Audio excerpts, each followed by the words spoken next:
Members, while we waiting for Cricket South Africa, I want to lobby you guys, especially the honorable member on the far right-hand side from Honorable Sali. I want to lobby you for uh, the 16th December, especially the Gen Zs, Honorable Liam and Honorable Kako. The 16th December, please give your name in to Chabu. Rona utsamaya ko uh,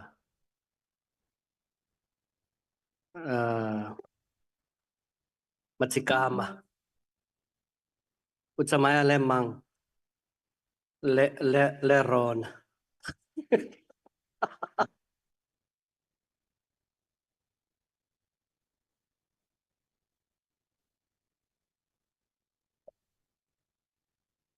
Members, there's a confusion with the time as well. We are just waiting for CSA.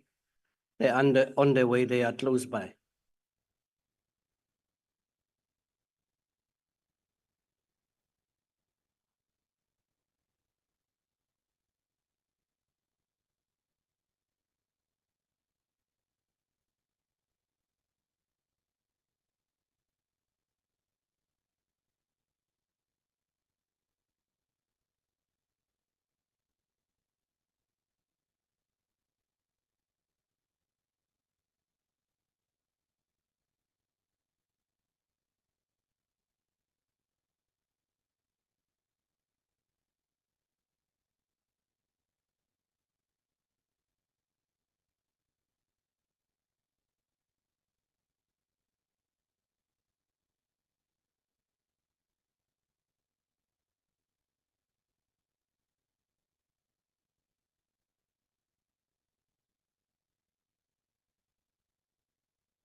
Honorable members, can we settle down?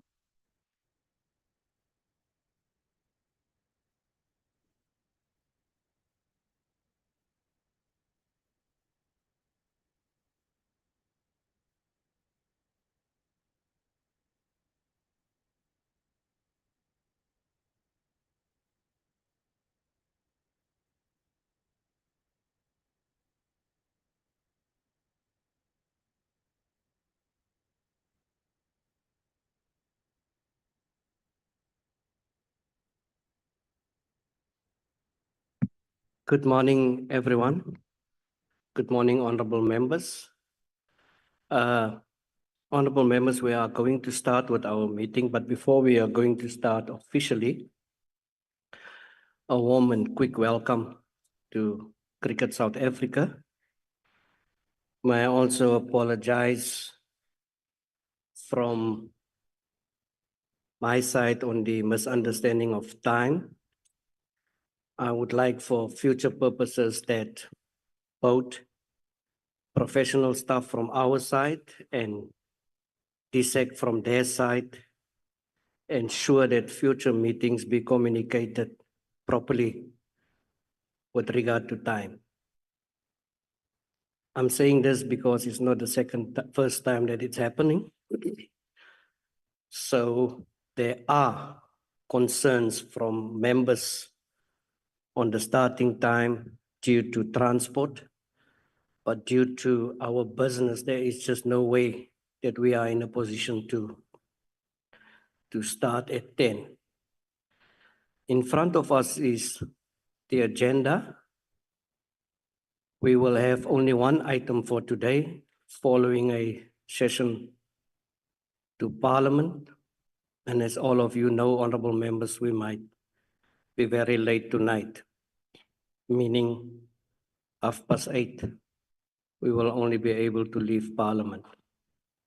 We're going to deal with the welcoming, introductions, apologies, and adoption of the agenda. We will have an overview presentation from DSEC, following a briefing by Cricket South Africa, following questions, comments, concerns, where we will most probably close at 12.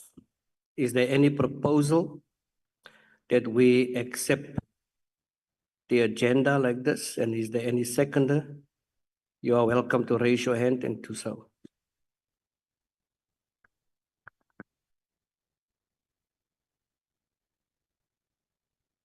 Oops. Chair, I propose that we adopt this agenda. Honorable Gato. Thank you very much, Chairperson. I second. Thank you so much. Honorable members, I'm going to ask the members on my right-hand side to introduce themselves.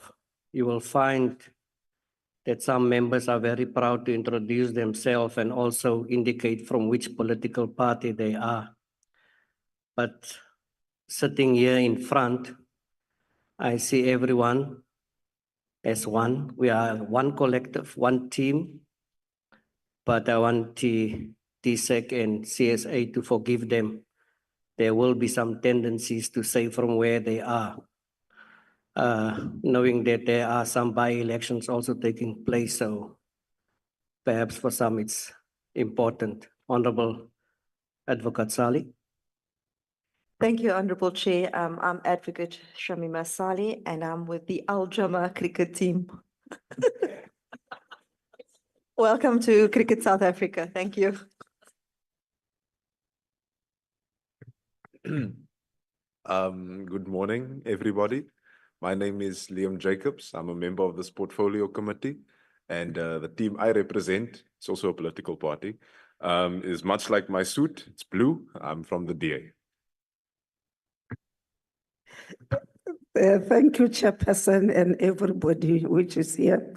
I am Paulina Machato from Limpopo. I'm the member of the ANC and the member of of this portfolio committee. Thank you very much. Thank you very much, Chair. Greetings to your good self, my colleagues, the support staff, and Cricket South Africa delegation.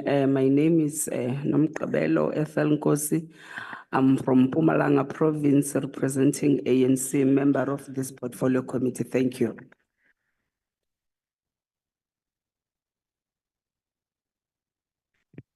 Good morning, Chair. Good morning, honorable members, professional staff, and good morning to DSEC and CSA. My name is Matsulo Molotane. I'm a member of this subcommittee, all the way from Free State, but my team is Dragons. No, thank you very much, Chair, and thanks for the opportunity. Let me also join members of the committee and pass my greetings to members of the committee, including our support staff, Cricket South Africa, and DSEC if it's available. My name is Khaolatli, the surname is Khabo. I'm also a member of this committee, and for obvious reasons, as you can see, my suit is not blue. As a result, I cannot confirm my association with the blue one. I'm from the African National Congress. Thank you very much. Hi, Chair. My name is my name. My name is G.E. Kobani Akapenipeni, the member of the portfolio, the member of MK. This is my color.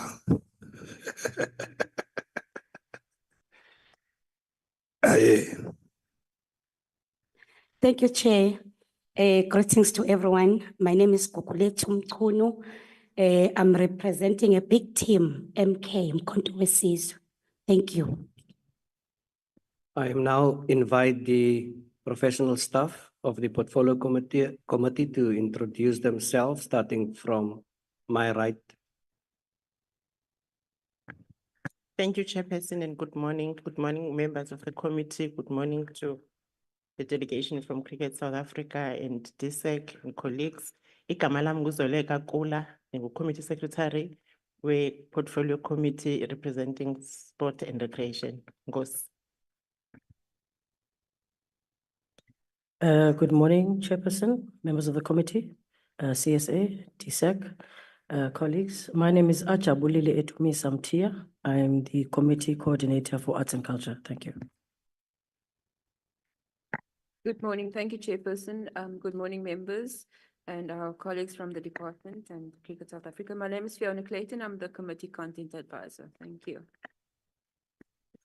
Good morning. My name is Lindy Nwiwa Mahlasela. I'm the researcher for arts and culture.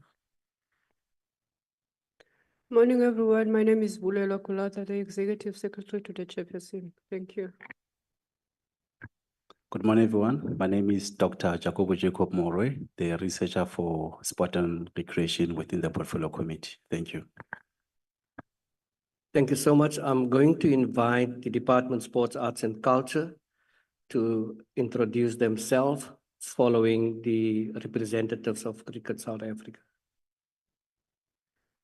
Good morning, Honorable Chair, honorable members. My name is Owen Langeveld. I'm the acting DDG Recreation Development and Sport Promotion. I must also acknowledge the president of Cricket South Africa and the Cricket South Africa team and the rest of the colleagues. Thank you, Chair. Good morning, Chairperson and members of the Portfolio Committee and colleagues from the committee, President of CSA and his team. My name is Simpiwe Mngube. I'm from the Department of Sport, Arts and Culture. Thank you. Good morning, Honorable Chair and honorable members. I am Rian Richards. I'm the President of Cricket South Africa. Good morning, all. Honorable Chair, honorable members, colleagues from the committee, the department, Pulezi Moseki, CEO of Cricket South Africa. Good morning, Chair and honorable members of the committee. My name is Reference Shinas. I'm the Public Affairs Executive at CSA. Good morning, everybody. Thank you for this opportunity. My name is Mohammed Musaji. I'm the Vice President at Cricket South Africa. Good morning, Chair. Good morning, honorable members. Good morning to the professional staff and DSEC. My name is Pelma Porsche. I'm the Chairperson of the Board of CSA. Good morning, everyone. My name is Edward Koza. I'm the Executive for Domestic Cricket.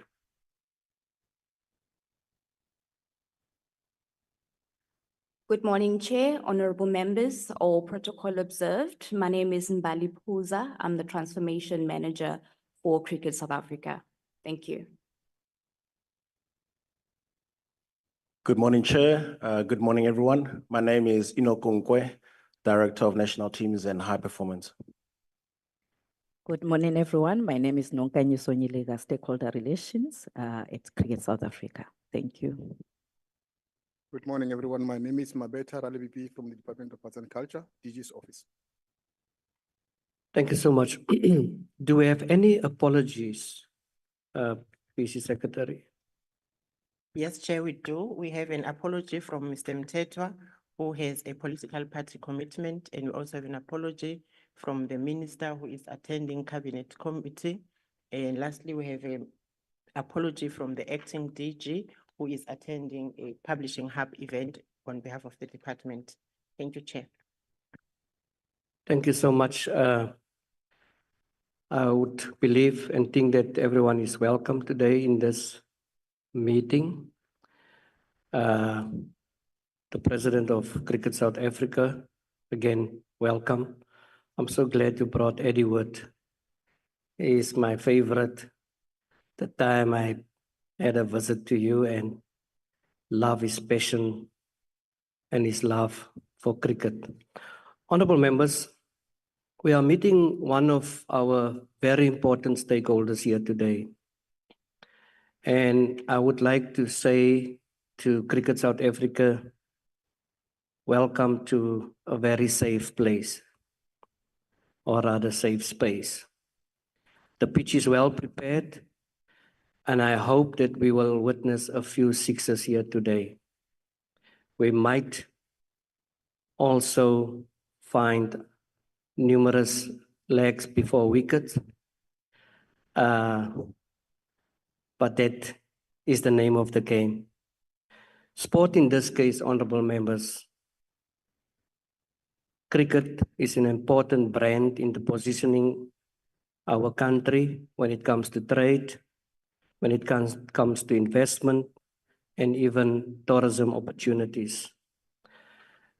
Hence, cricket is one of the world's most favorite sports, and has been said before by numerous people that it is a game, a contest between bat and ball, and we have to protect the South African jersey, and we have to protect our country as a whole. Therefore, honorable members, after 30 years of democracy, today I will allow robust discussions on the business of cricket, as we should never underestimate that it's about cricket, and cricket goes beyond cricket. I would like to set the tone, and if you look at cricket realistically, I would like to reiterate that, yes, indeed, President of the Cricket South Africa, South Africans are not happy with what has transpired with the selection of the national team. And we are saying today categorically, irrespective of the excuses or reasons that will be tabled, they are disappointed. If sport does poorly, and if it's poorly administered, it will have an impact on South Africa's position as a result, honorable members. And I think everyone will agree with me that we need good governance within sport. During the month of July this year, I had the opportunity to attend Cricket South Africa's Indaba on transforming the sport in our country. As I'm sitting here in front of you, honorable members, I cannot think of anyone else, any organization or other sporting code that have the system cricket has shown on that particular day, that have the system what we as South Africa can present.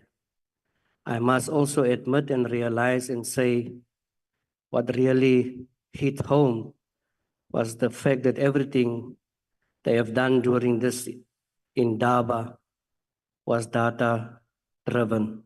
It was a data-driven approach. But the question remains today as to how we are utilizing the talent of South African children. What are we doing about that? I must also admit and say that we are not with the Chief Executive Committee every day. We are not every day with the board. We are not every day with the Members' Council.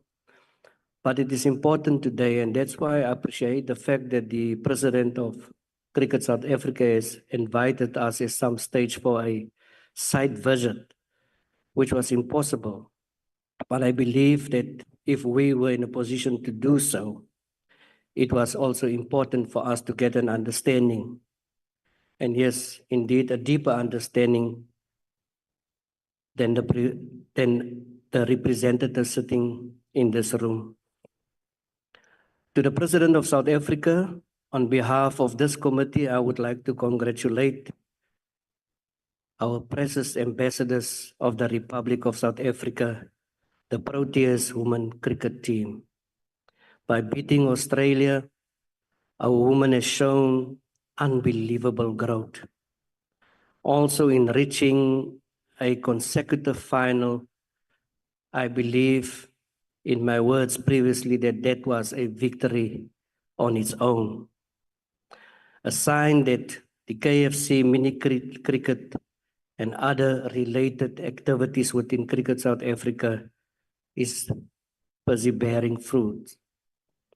With that said, finally, you will now, as Cricket South Africa, have an opportunity to reflect on your achievements, your challenges, and perhaps also for the information of members, deal with us a little bit something about Project 654. Tell us about your ecosystem, your pipelines, whether it's clocked or not.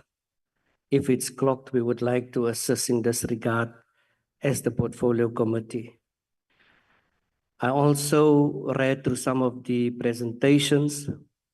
I don't see anything of the hosting nations. As the chairperson of this portfolio committee, I am very inquisitive to hear about that. And I will also make some recommendations alongside the committee on the hosting nations for 2027. But more importantly, President of Cricket South Africa, we are also inquisitive that on how the 7.7 million allocated to you by DSEC are being spent. With that said, I'm going to give over to the Department Arts and Culture to lead us into the discussion following the presentation and opening remarks from the President of Cricket South Africa. Department Sport and Arts and Culture. Thank you again, Honorable Chair. Our presentation will be very, very brief. We also look forward to the exciting presentation and information that will be shared with us by Cricket South Africa. With the Chair's permission, I would then ask the Chief Director, Mr. Simpiwe Ngube, Chief Director, Winning Nation, to just do the brief overview. Thank you, Chair. Thank you very much, Chairperson, and once again, good morning to the members of the Portfolio Committee. I would try, Chair, not to read through the presentation, the interest of time, but just to highlight the key areas as contained in the overview. Chair, the focus of the presentation is guided by the notice that we received.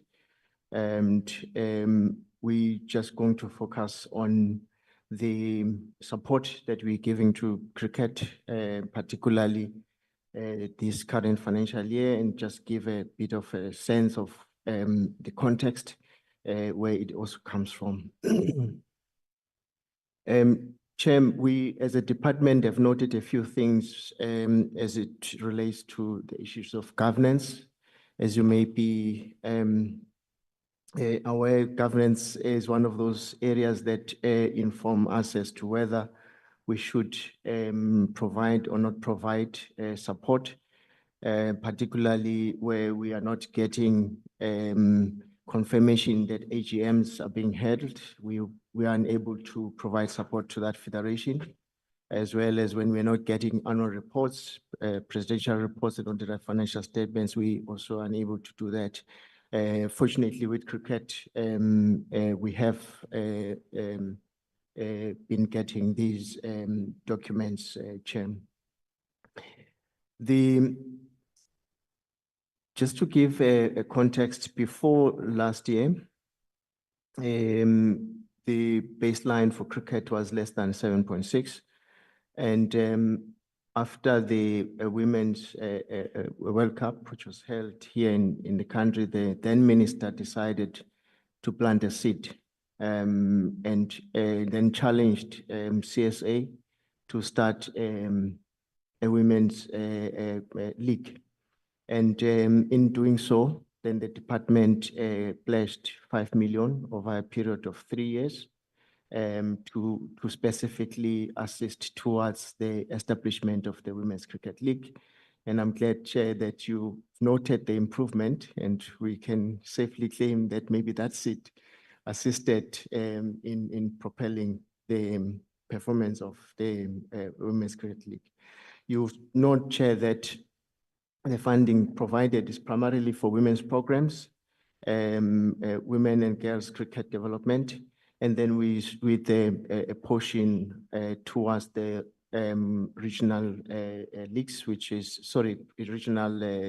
centers, which is the cricket hubs. We have also noted, Chair, I've indicated the baseline, which previously used to be 2.6, and obviously then increased with 5 million towards the establishment of the league. We have seen the focus and the program that cricket has been working on. They will obviously provide the details towards the hubs that have been established throughout the country, focusing on rural areas and townships, and also the participation of cricketers nationally, with a reported figure of 6,400. And that is what we believe would assist in propelling the game of cricket forward.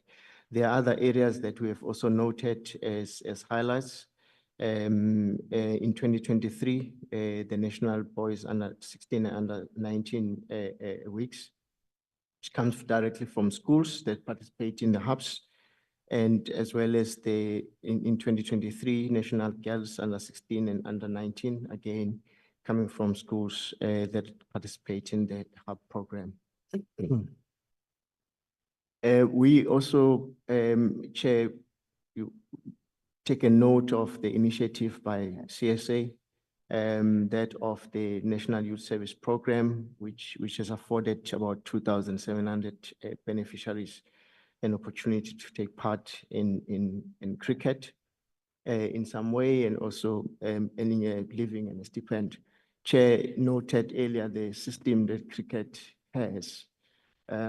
We can confirm that we have actually looked at that system of how they manage data to see if we can't replicate that system to assist other federations that may be struggling with data management and information management system.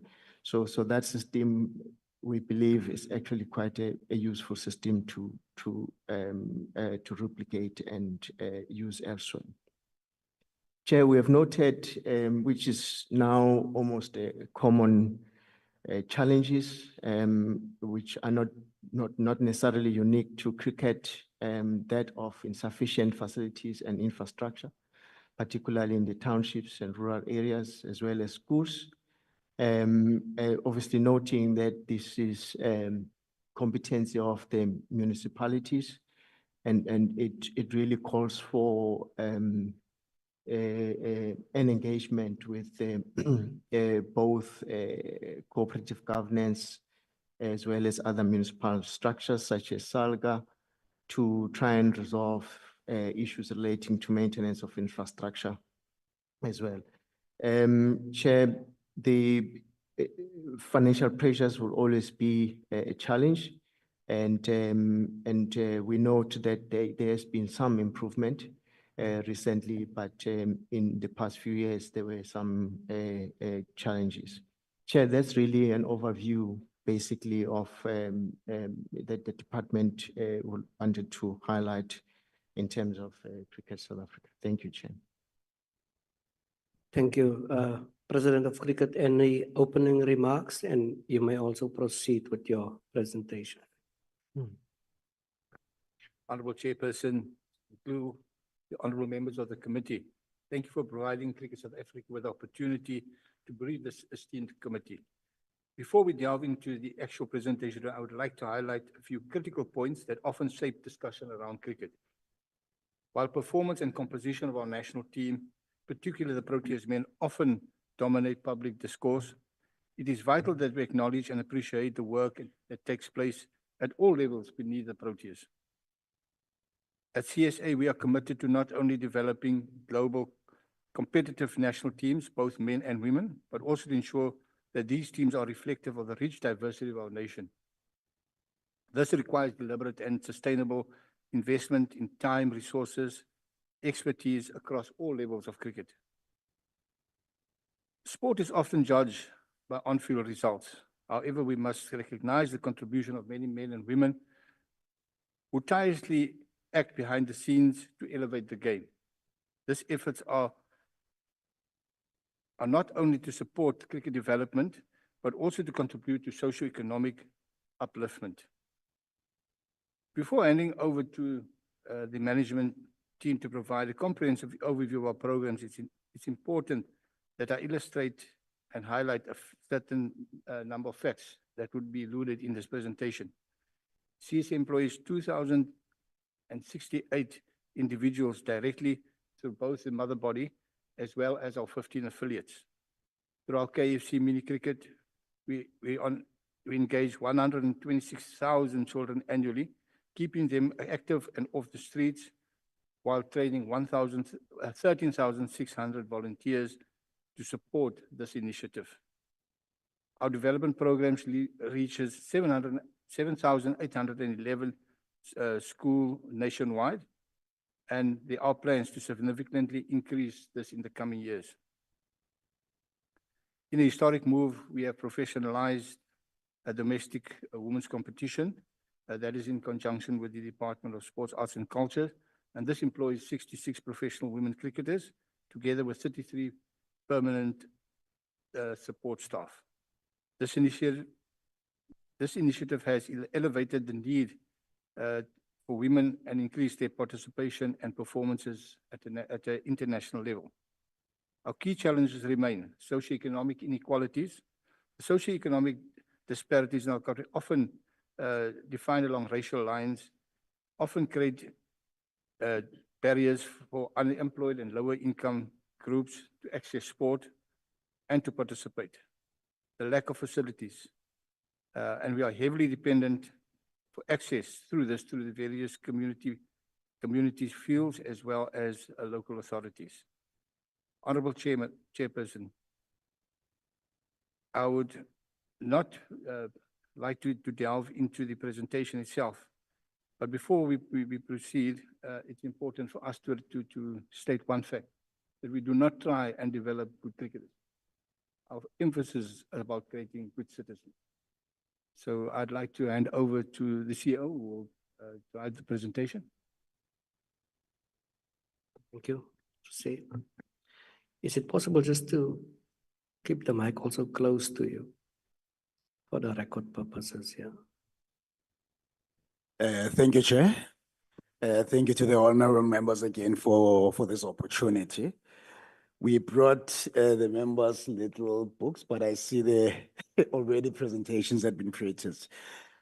Chair, again, maybe just to, you spoke about it earlier, we do hope to host the committee at our offices, especially for a site visit, so that we can show you the amount of work that is happening there in the background. So hopefully when schedule permits, for the committee itself, you'll be able to make time to visit us at Cricket South Africa. Chair, my colleagues will be assisting me with the presentation itself, so I'll go through the few slides, and then there'll be a new member coming into bed as and when requested. So having said that, Chair, the first slide really it's an overview of our board members. There's a few of them who are new, having been elected at the previous AGM that we hosted a few months ago. Colleagues from the department were there too, and we continue to appreciate their support to Cricket South Africa over the period. Then the next slide really, Chair, deals with our governance structure. So we've got a two-tier governance structure at CSA. The president spoke about our 15 regional presidents. So our members' council is made up of the 15 regional presidents from the 9 geopolitical provinces, plus the president and the VP who's in attendance. And basically, the members' council is ultimately the custodian of cricket in South Africa and responsible for electing the board of directors. And like a normal corporate, the board of directors is responsible for the operations, overseeing the operations. So on the side there, like on the right, it's the different committees that basically make up the subcommittees of the board. And below that is the executive team and management. Chair, we felt it proper to include a 6-year timeline. The next slide. Those who have been following cricket would know that we've been through some difficult challenges in the past, so I think this slide is quite important to just show the honorable members, the journey that we've been through, especially over the last 6 years or so. You'd see that in 2018, we faced a massive scandal as an organization when it came to match fixing and corruption. Some of the cases are still ongoing now, but they also assisted us in ensuring that we strengthen our processes, to eliminate match fixing, which is really a scourge in cricket and sports in general. So it has assisted us to really strengthen our processes to eliminate it. 2019, that's really where most of our challenges started as an organization, where we basically were having issues with our player association, being SACA. And unfortunately, we experienced that turmoil for the better part of about 3 years, which culminated in some really, really difficult period as an organization that we went through during 2021 and 2022, where the government and SASCOC got involved to assist us to resolve them. As you'd see there, we had a number of resignations and dismissals, even the previous board as well. But that journey was very important for us because I think it has allowed us to be where we are today as an organization, where we can honestly say on a governance front, we are far stronger than we have ever been as an organization. You'd see that in 2021, we adopted a new MOI, which resulted in us as an organization having an independent majority board of directors, and the only national federation in the country that's got that. We also have an independent chairperson of our board, and as I said, this has really allowed us as an organization to actually really strengthen our governance structure. So that pain that we went through during 2019 to 2021, I think really resulted in a far stronger organization coming out of that process. While dealing with that, I think everyone will remember the COVID-19 pandemic, which was brutal for everyone. but also for, especially for sporting federations. You know, our sponsorship opportunities have never really recovered since COVID. And I don't think it's unique to cricket. I think even the other major sporting codes, you know, but it is some of the things that we really dealt with. And the importance of that will come when we basically deal with the numbers in a few slides, you know.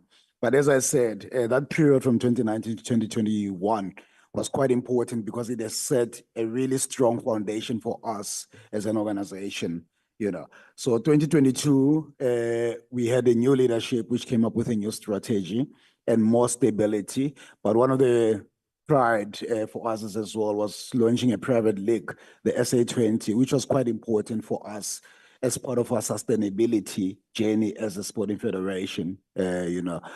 23 was also quite exciting for us, and the CD spoke about it earlier. That 5 million rand seed that we got from the department allowed us to actually be the first sporting federation to launch a professional women's league, which is something that we are actually quite proud of. It's 2 years into the league, and obviously there's still some learnings that are still being experienced, but we are quite excited of what it has done for cricket, women's cricket in the country, and the potential that it will also continue bringing forward. Chair, this slide for us, it's really one slide that speaks to our achievement, coming from where we come from, as I highlighted a few years ago with all the massive challenges that we'd faced. I think this slide really shows that, you know, we are definitely on a positive trajectory. The challenges that I spoke about a few minutes ago have allowed us to get to this stage where we feel as an organization, we're basically ready to launch and face the world on a far stronger footing. So we put all the achievements of the last year, but also, you know, progressively from the previous few years in one slide. You know, when you speak about the numbers, you'll see our revenue for the year went up by 170% to almost 1.9 billion rands. We had a cash flow of about 800 million rands. And this is an organization that a year ago, we were on the brink of serious financial challenges. You know, we're always speaking about hitting a brick wall because we just didn't know how we're going to be able to balance the books. And the importance of that, I think that's what the president in the city spoke about earlier. Cricket South Africa is literally responsible for the whole cricket system in South Africa. All our members, all the coaches from those hubs that the city spoke about to the national teams, one or the other have been paid by CSA, you know, so we're in a very difficult position as an organization. So the last financial year really has allowed us some breathing space. We still have massive challenges, but at least it has allowed us some breathing space. Hence the importance of that slide. If you can just go back. There's a few things that I wanted to highlight. Yeah, so I spoke about the profit before tax as well of 800 million rand. As I said, for us, it's quite important that our governance structure is still very strong. We are still the only federation that still has a majority independent board. And the skill set that they've brought to the organization to assist us in strengthening our governance journey has been amazing. I've highlighted the SA20 there. You'll see it in a few slides as well, because it is quite an important tournament for us, not only as part of like retention of our players, but also developing some of our players, but also, you know, contributing to financial sustainability of cricket in South Africa. We hosted a very successful under-19 cricket tournament. And again, thank you to the government for always coming on board to assist us with hosting this massive world events, because we can't host them without government support. And this one was actually even more of a challenge because we literally had only 3 months to prepare for it after being requested to come in, you know, as an emergency for International Cricket Council. Yangwena Mapaka was the player of the tournament there. The city also spoke about the National Youth Service Program. I think this is one of our pride and joy. We've just extended it again. And as long as the program runs, we'll continue supporting it as cricket, because we feel that it is our responsibility as an organization to see how we can support, you know, the government and generally the public in contributing to giving this employment opportunity, no matter how short-term they are, to the army of unemployed youth in our country. The hubs are very important. Our executive for domestic cricket is going to speak about that, but the hubs program is really like a core pillar of our development program. Because as we said, the lack of infrastructure or infrastructure challenges in the township and rural areas demands that we actually really focus and probably have even more hubs. Because I think all of us who grew up in township and rural areas will remember that with football and rugby, any field can be playable, but unfortunately cricket is far more complex, that it requires far better facilities to prepare professional cricket players. Hence our hubs program is really assisting us to bridge that gap between lack of facilities in the townships and rural areas and playing opportunities for those kids. The net promotional score and positive media sentiment for us, that is quite good, coming from a situation where as an organization, and deservedly so, we're being hammered by all stakeholders in South Africa. So there has been a massive improvement in the last few years, and it is something that we appreciate that even our stakeholders are seeing positive ground that has been covered. I spoke about the domestic women's league and basically the number of coaches that we support and basically develop. Next slide, please. This is a summary of our, what we used to call income statement when I was still in school. Currently it's called profit and loss statement. You will see the amateur cricket, and amateur cricket revenues would be the contribution that we appreciate from the government as an example, and all the other little sponsorships that we get from different parties. So that would be what's sitting in amateur cricket, but most of the revenue would obviously come from professional cricket, which would be the sponsorship for the Proteas, the broadcast rights for the Proteas teams and stuff like that. So really a majority of our funding would come from our professional space.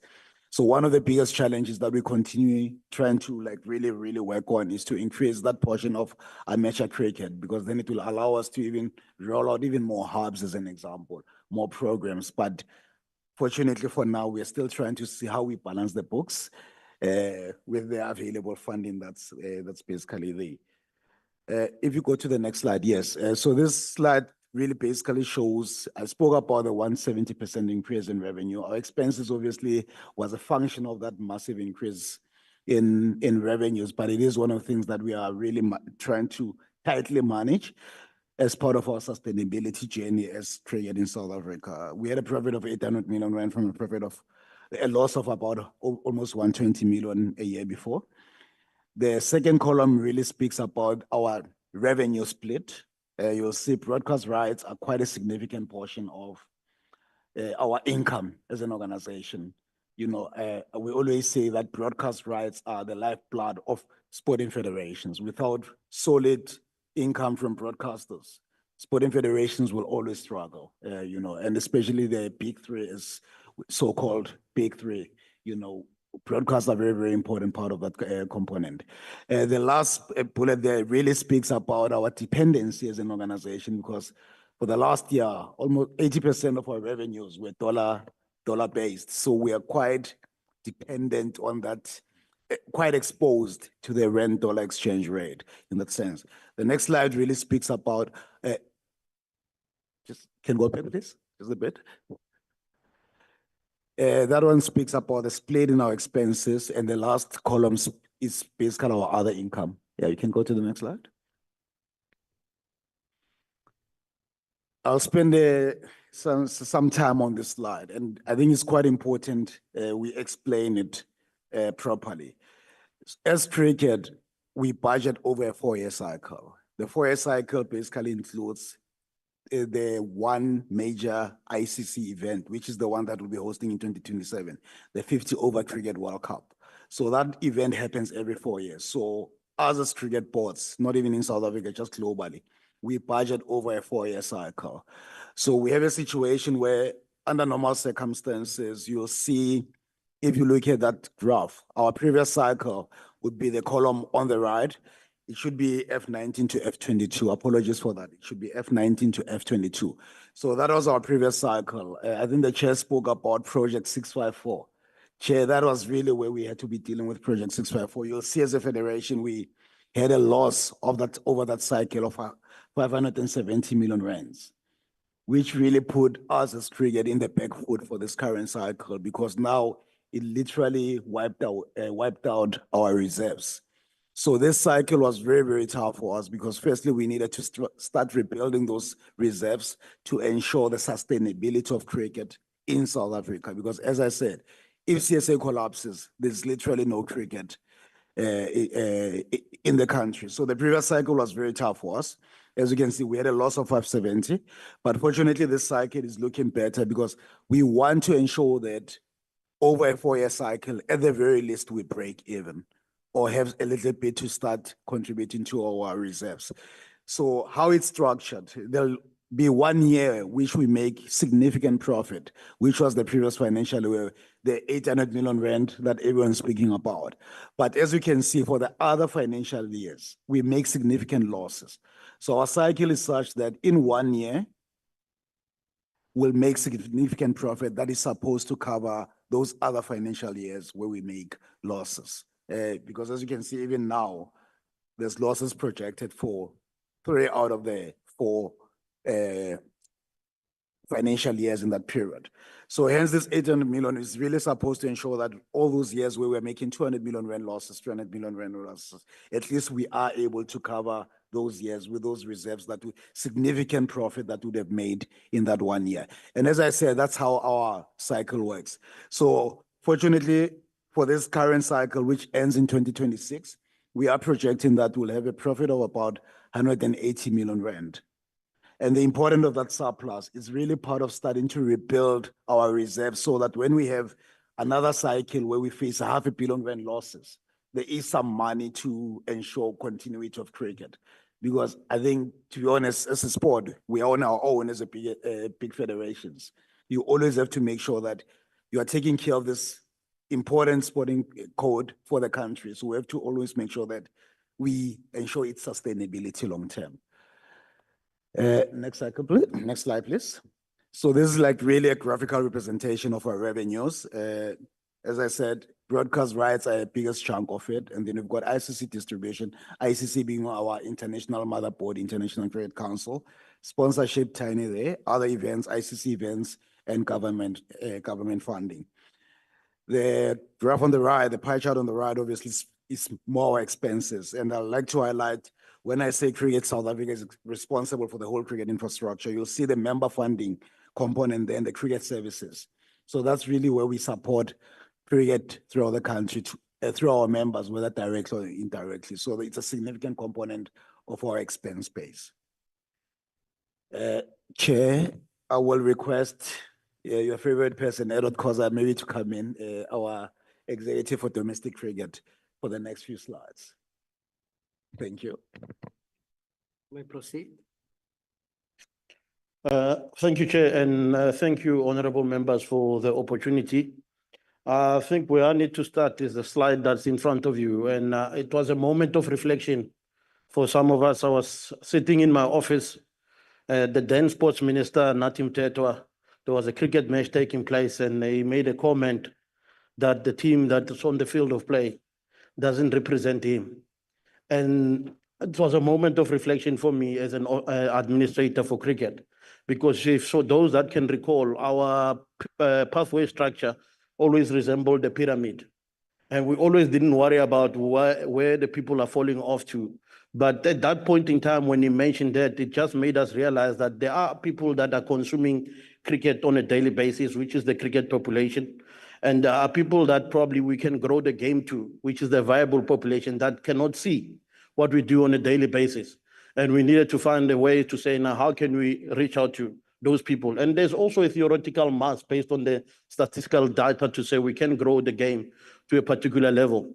But the issue is that we moved away from that pyramid structure and started formulating a stadium. And it's very important for us to make sure that our stadium experience is a positive one if we want people to remain on the field of play and continue to play the game of cricket. Because the issue which is very vital, if you're not playing on the field of play, we need you to be in the stands to be championing and supporting the game of cricket, which is very vital. So when you see that diagram, it actually resembles a stadium. And you will see that also we have various transition phases that represent our pathway from our level of the KFC mini cricket space right until the Proteas. But the most important one is always transition 5, when people exit the game of cricket, where do they go to? And those are some of the key fundamental issues that when players are still participating in the journey, how do we shape them up and give them an ample opportunity to be able to transition through the various phases? I think what is quite the key for me is to move to the next slide. Chair, when we sat back and we look at some of the outcomes of the Protea women's team, we actually proud of ourselves. If you want to see a plan that has came together, because back in 2013, we didn't have any resources. And we sat back and we said, we believe that we have a group of players that could probably conquer world cricket. And we needed to be deliberate and more or less derive a 10-year plan that in 2023, we want to win the World Cup. With no resources, nothing else, we needed to curve this. And I must convey, I mean, we started with contracting 6 players at the particular time in 2013.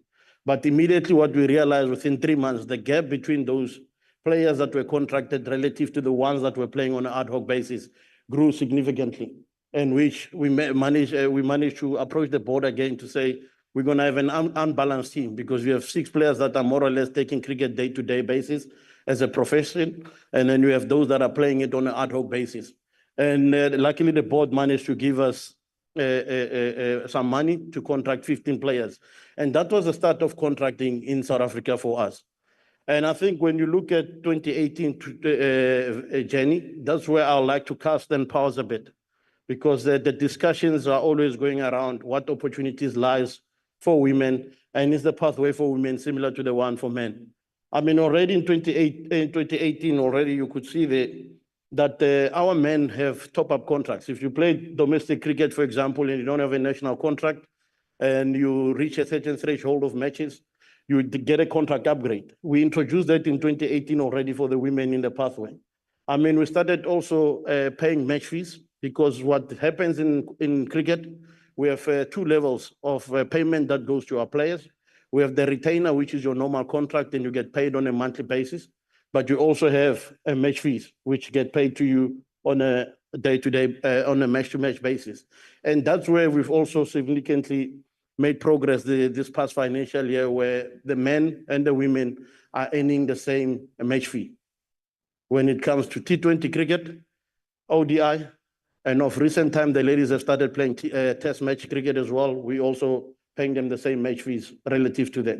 So the other stuff in terms of business class, flying, staying in single rooms, those are the luxuries of what we sit with, because away from the space, the players are family people and need to be given the necessary comfort to be able to deliver the results that we highlighted earlier on for us. I think what is very important for us as well is that when we hosted the World Cup in 2023, we hosted the Under-19 World Cup, and we also hosted the Women's World Cup. It was a massive opportunity for us to showcase what women can do, but the Under-19 one was an inaugural one. So what was quite significant about those World Cups is that the department managed to approach us post the World Cup when they realized that our team reached a final, and they engaged with us to say, what is it that prevented you from going over the line? And at that moment of reflection, we realized that the structure below the women's Protea team is amateur. And if we want to be world conquerors and we want to compete against the best in the world, we needed to entrench ourselves relative to that and put a meaningful system in place. And I think where we stand out of the gains of that performance in 2023, the women have their own memorandum of MOU, a memorandum of understanding, which speaks to women's cricket. In the past, as much as you see the 10-year journey that I'm highlighting is that they were part of the men's MOU. And when the discussions were taking place, it was always a matter of, by the way, the women, and then they were plugged in. But now they have a standalone MOU. The parity part of match fees I've highlighted, but the issue which is very significant, and we're seeing the benefit of it because we're in year 2, is the launch of the professional league. Because 66 women are taking up the game of cricket officially, and they are looking at this as a career. So we have a thorough depth and a stronger base now that we're building on relative to support this women's team to make sure that we can maintain some of the performances that we're enjoying today. And then lastly, on the women, the under-19 team is going to a World Cup now in Malaysia. It's the second edition of an under-19 World Cup.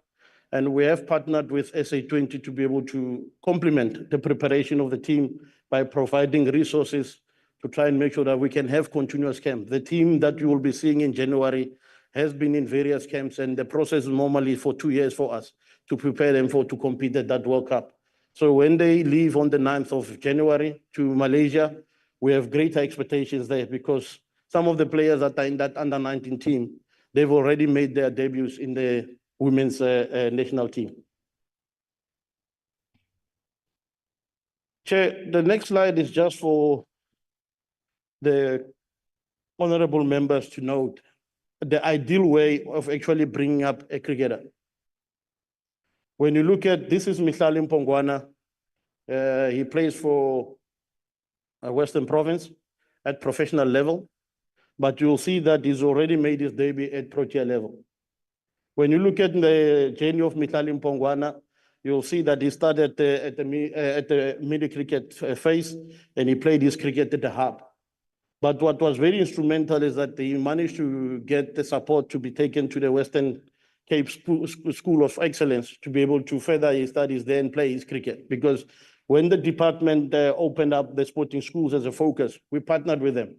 And this is the results of those significant achievements when you see a guy like this moving through a sporting school, being given an opportunity and playing age group cricket.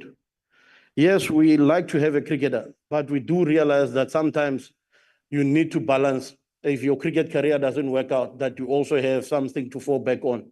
So we have a provincial academy structure that more or less looks after contracting of players. If you note the university material, we do promote vocational training and also other life skills to support you to ensure that we can prepare you for life out if your cricket career doesn't work out.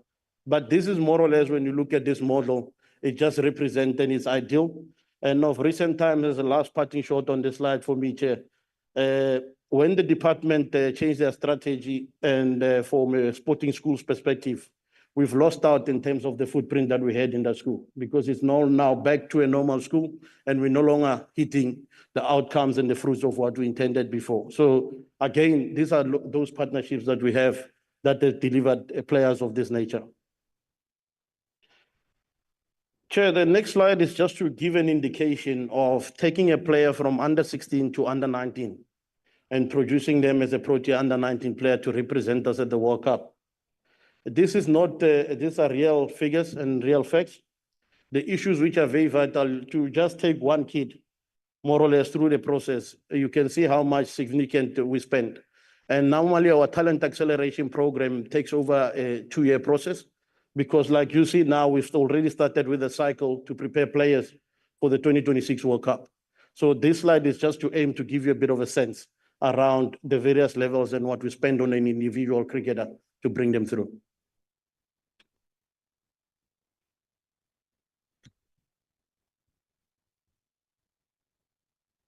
Chair, this for me is one of those proud South African products.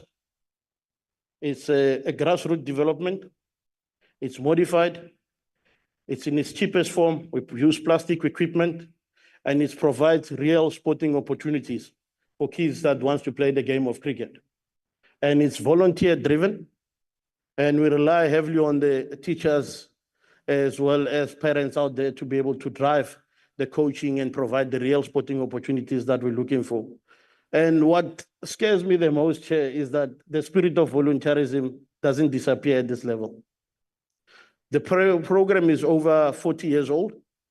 And the issue which was very vital of recent times, we actually had a seminar, a national one, where we were thanking some of the volunteers that are going on pension.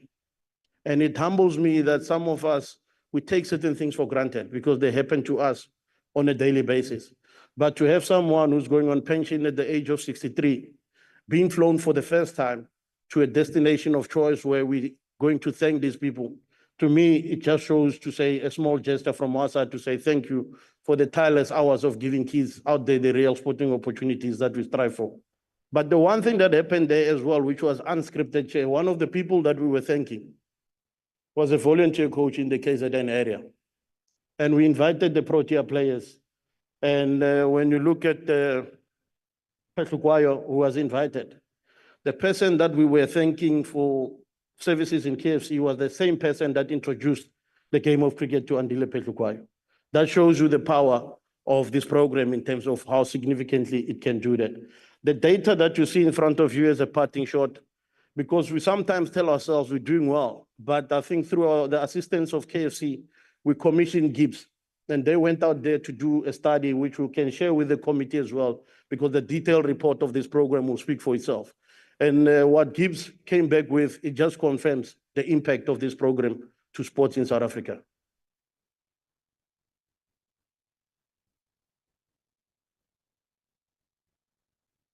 I think on the positive side, Chair, for this program, I've highlighted the spirit of volunteerism, but it will be false of me not to thank the government department, both provincial and local, at the various members, because some of them are actually assisting us in making these programs viable at that level, because they're providing the necessary transport, they're providing the necessary, especially for the key festival matches that we're having on the ground. So through Cricket South Africa funding alone, we don't have enough money to run some of these issues and run it optimally, but their commitment to the process definitely works for us, because it does provide kids with the opportunity to play matches annually.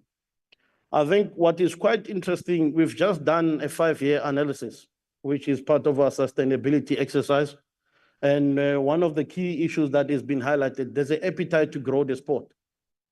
And the issue which is very vital is that the access to playing equipment is still a barrier, even though it's modified and all that. So there is room for us to try and make sure that we can reach out more kids at this level and give them the opportunity to play. But the biggest barrier is that without the wonderful work that we do at KFC mini cricket level, is that there is a gap, because there's a big, huge drop-off rate from a participation perspective, which doesn't allow players or coaches to transition to the next level, especially where infrastructure and access to playing opportunities exist. Because the KFC mini cricket has a footprint nationally, and it does create that avenue. And I'll touch on the mechanics of what we're trying to introduce now to just cap that drop-off rate.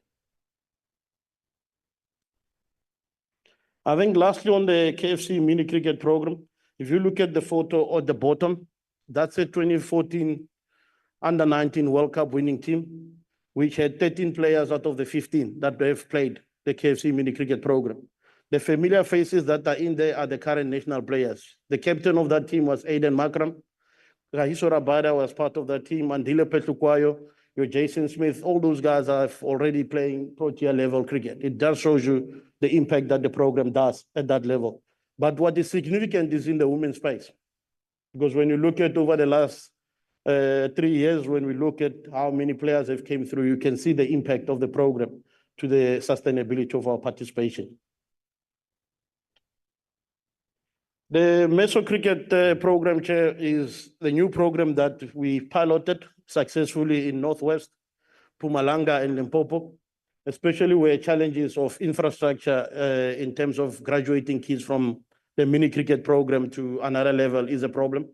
So the Meso Cricket is something that is also modified, but gives an opportunity to kids between the age of 10 to 16 with an opportunity to continue their journey of playing cricket. And through the piloting phase of this program, you can see already that one of our members, CGL, they've already, through the support of the Department of Education, started the league in Joburg of this nature. So nationally, we want to roll it out. We are looking for partners to support us on this venture, because we feel it will cap the drop-off rate, but it will also ensure that it can prolong the participation of cricket from mini cricket into this level of cricket. Chair, I think the next slide represents our school's overview in terms of the structure that exists. I think what people are more or less familiar with is normally around the established cricketing schools that are continuously having resources to be able to play the game of cricket. And then we also have what we call domain schools as well within our process. And the domain schools are quite an interesting one because these are the schools where when population changes around in a particular area, when people migrate into that area because of demographic profile, you find that those schools stop playing cricket. And the schools that forms part of that program that we're bringing initiatives for, they have a demographic profile of over 70% Black. And those are some of the key issues. And then you have your disadvantaged schools. But the CSA, we have to bring interventions. And those interventions is to make sure that we can solidify the school's footprint. What we do with the established cricketing schools, these guys have the resources and everything else. It's just to have a mechanism to say, how can we influence them to continue assisting in development? Because they are a very key stakeholder to cricket, and they need to make sure that they assist us in that regard. So we have what we call a blue chip initiative. A blue chip initiative is a record achieving 90% on our school's cricket index. The school cricket index is an evaluation that we do per school every year, looking at the coaching, whether the coaches at the school have coaching qualifications, whether there's infrastructure, also how many matches are the guys playing on an annual basis. But most important one is the pathway of that particular school have representation. You can't get this accolade if you find that your pathway from under 14 right until your open teams doesn't have representation, because they assist us in driving our transformation agenda. What we did, we saw the domain schools as a low-hanging fruit because they have the infrastructure, and then they've turned back and not focusing on cricket. We normally have that program called the focus schools. We have 33 of them around the country that we're supporting. And those schools have actually impacted us. It's just that we don't have photos, but we can share it with you. When you look at our 2018 World Cup side, under 19, 2020, 2022, and 2024, you can see the growth and the footprint, because we're no longer relying on 6 schools producing under 19 cricketers for us. There's a variance of between 10 to 13 schools a year every time we're selecting an under 19 because of the significant change that we did in the focus schools cricket program.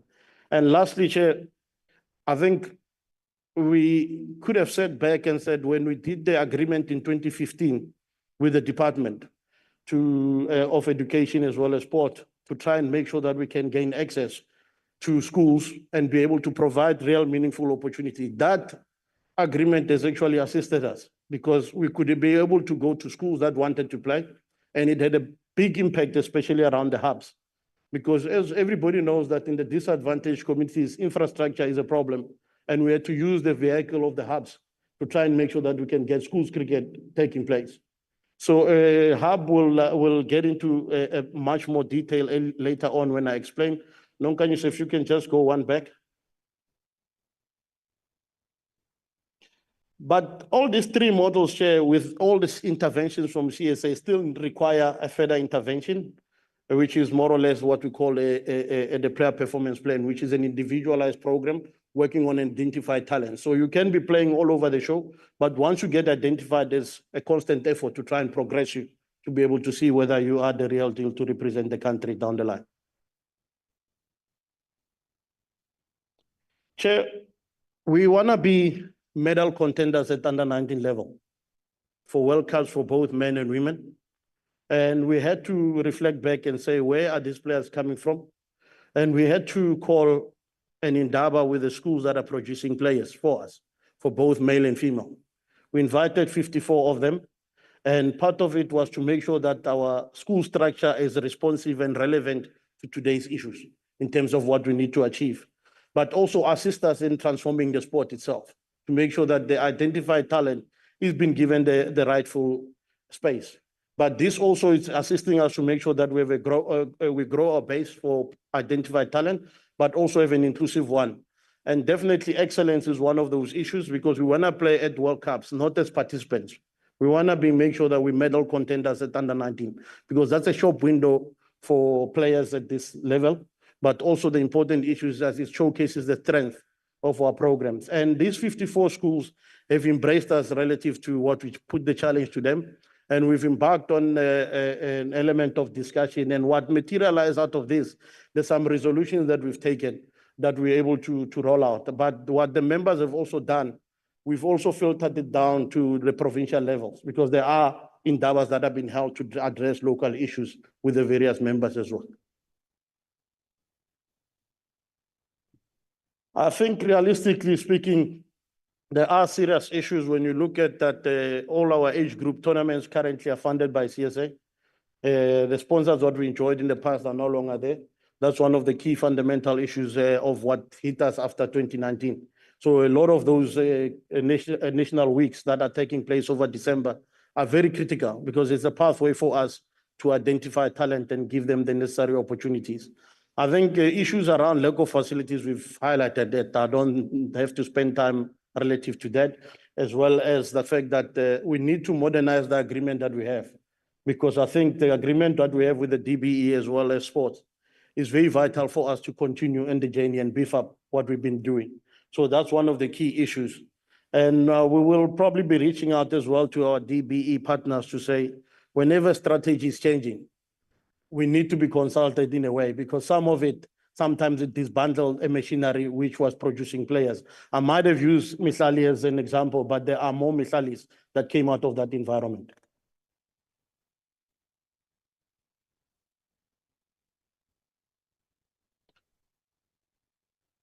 Chair, in 2016, CSA had to hit a reset because our budget focus was more or less where we're funding members and they decided what they needed to do based on the framework that we provided. But if we wanted to transform the sport, we felt that we needed to make sure that we have direct funding that goes to these programs. And the hub was one of those. If you can go to the next slide, a hub is more or less an area where there's an infrastructure, but around it, you find that there are 4 primary schools and 4 high schools that are feeding into the hub. They play area league cricket, and the players that get identified from that participation, they get selected to form a hub team and they go on to play matches against the established cricketing schools or the focus schools, for example, within the jurisdiction of a member. What this program has done for us is that it has closed the gap in terms of access from a hardball cricket perspective where schools would have played a major process, especially in disadvantaged communities. But what is also very vital is that what we're picking up is becoming a serious feeder to the professional women's cricket system and the Protea and the Proteas when it comes to the women's team. And because one thing why we designed this program was to try and ensure that we can increase the match parity. Because kids, when they were, before this program, kids were ending up at the various national weeks having played 10 matches in a season. And they're competing against people that have played 40 to 50 matches. And when we designed this, the minimum criteria was for these kids to play at least a minimum of 20 matches within this environment before they progress anywhere else. And the result speaks for itself because kids learn through matches. And this was one of those key master strokes that we did to try and make sure that we can broaden the base for participation. I think lastly as well is that this program wouldn't be successful only because we employ a head coach and 2 assistant coaches to drive the programs at this level. But the issues which are very vital is that area coordinator, because these 70 hubs are in disadvantaged communities, we try and ensure that there is a management structure that looks after the mini cricket space, and that within the management structure, there's a primary schools and high school representative. But also what is very important, there's a club representative because we need to make sure that the identified kids can continue in various levels. I think the numbers, Chair, on the right-hand side speaks for themselves. These are the players that were selected since we re-engineered the program in 2016, right to December 2023. I'm waiting for the latest data now that we're going to the December tournaments in 2024. This is the amount of boys and girls that are representing the various CSA members at the various national weeks. If people are asking about the impact of the hubs, that's where it is. And it's just showing that from a boys and girls perspective, it does contribute to the representation at the various national weeks. Eddie, may I ask that we skip the other pages? Members had the opportunity to went through this. If you can take us to page 46. And then also alongside, I'm not too sure who will be designated to speak to it. I really want, before members is going to ask questions, also someone to take us through the hosting nations, if that is possible. 46.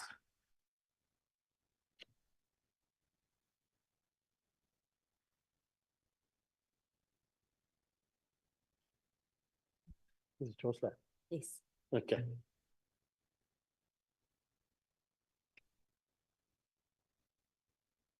Thank you, Chair, honorable members.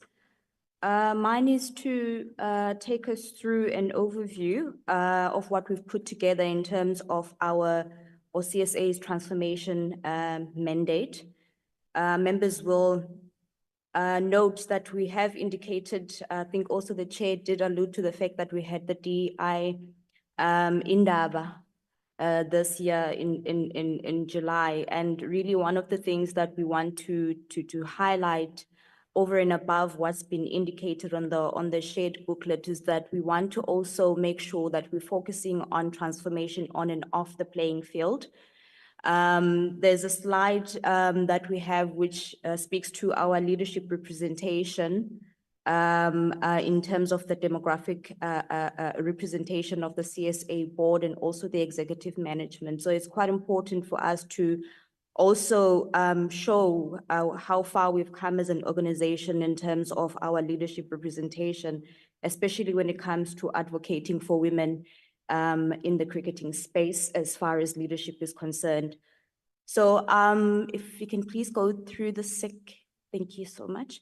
Mine is to take us through our EPG barometer from a CSA level or from a national level right to the provincial level, and also to take us through our selection patterns and a brief overview on the transformation, or rather the DI resolutions.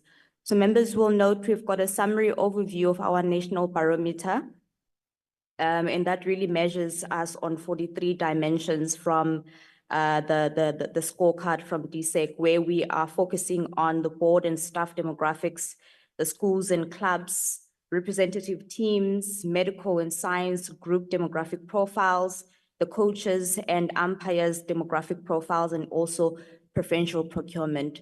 So that would make up a summary of what we get measured on those 43 dimensions. We have indicated the targets that we've met during the season of submission, which is the 2022 season, and the targets that were not met during that season, the targets that had no games, and the dimensions that are not applicable to cricket, which is predominantly the CSA, the under-19 national female teams, basically. Those would be the two that are not applicable to cricket. And we have indicated previously when we report on those two that CSA actually has national age group weeks for under 16 boys and girls, where the CSA members, all 15 CSA members participate. So it's quite important for us to also just briefly, as we go through the national barometer and run through what we get measured on, or what the members at affiliate level also get measured on when it comes to EPG, is that although the department has the 43 dimensions that we get measured on as it relates to transformation, what we've done at member level is we've expanded that scope, because we understand for us to be able to have representative teams or a representative team at national level, the work really sits within the affiliate level. So we've said over and above the 43 dimensions, or the 43 targets, if you would, we wanted to add 20 more so that we can focus on specific areas where we needed for there to be transformation in those specific areas. So if you note, when we look at the barometer that is representing the scorecard, or the index really of EPG at member level, you notice it would be slightly different from what is required from the department, in that it has a bit more detail as far as the index requirements is concerned at member level. So as indicated, member level, there's 63 dimensions, or there's 63 targets as it relates to transformation that affiliates need to meet based on their self-set targets. Then we have to, on an annual basis, measure them and see how far they've progressed as far as transformation is concerned. But over and above that, the middle section, which speaks to, I think it should say ET2, on the column there, you'll note that we measure two things under barometer. It's not just the barometer that's speaking to the 63 dimensions in terms of the transformation focused areas, but it's also measuring members in alignment with the transformation charter, which is the demographic representation at board level or at various levels, and the women representation at board, the 25% according to the charter, and also preferential procurement targets, which is set at the 60% benchmark. So that is also something that we measure at member level, just to expand in terms of what we require or what we want the members to achieve when it relates to transformation. And I'm quite glad that the sequence of our presentation actually shows, before we can even start talking about the transformation impact in terms of numbers, the members from the team have already given background in terms of what is the makeup of those numbers, what really goes in to what we're seeing as numbers. It's not just the numbers that we're talking about. It's not just the targets that we're talking about. It's a number of people in different processes or areas of the ecosystem that are really putting in an effort to make sure that we realize the transformation mandate from CSA right down to the members and ancillary members at that. And then with the quality of opportunities, that is also something that we measure our members on, the quality of opportunity that's been afforded to the Black players when it comes to the games. So the quality of opportunities, if I can just briefly stay on that point for a little bit, it requires that we measure the player, or we want to see if the player has played 60% of the total matches played by that team. That's each individual player. We need to measure that. And if those matches that have been played were consecutive. So we want to see that there's no breakage in the chain of the opportunity that's been afforded colored and Indian, because we want to see what opportunities to play are they being provided within the various formats. So it's quite important also, as I mentioned this, that we take into account that there's various elements that would disturb the sequence of the player in those matches. Either it would be the call-up of that particular player based on their performance to the national team, or if it would be something that something like injuries, for instance, that would disturb that sequence. But it's quite important for us to mention that as we talk about the EPG barometer, because it's over and above what we have been required to achieve from the scorecard perspective. We want to make sure when we're talking about access and inclusion, when we're talking about giving opportunities to the demographic groupings of South Africa in alignment with the makeup of the country in terms of representation, that is also mirrored through our own monitoring and evaluation systems at member level. So that's quite important for us to also measure there. And then if you can take me through the second one. Okay. Sorry, Chair, you want us to continue with the presentation from point 66? Yeah, Go immediately I to think go on with the next page, the page 50. A moment to reflect. Take us to that one. Okay, thank you. Can you go through where the graphs are, please, and then we'll work around. Thank you. So, moment to reflect is quite important for us to acknowledge where the gaps are coming in when it comes to the selection patterns for both the male and the female teams. We've put together a data-driven graph, or graphs, if you would, that is showing us how we have been selecting the teams over the past few years for both the males and the females. And we've given a demographic representation of those splits in terms of those summaries there. So what we will do is just briefly go through that, and then we will allow, if the chair will indulge us, for the DOC to respond to some of the challenges that we have noted when it comes to the male and the female selections. So we are putting together plans in place to make sure that we're changing that picture in terms of selections.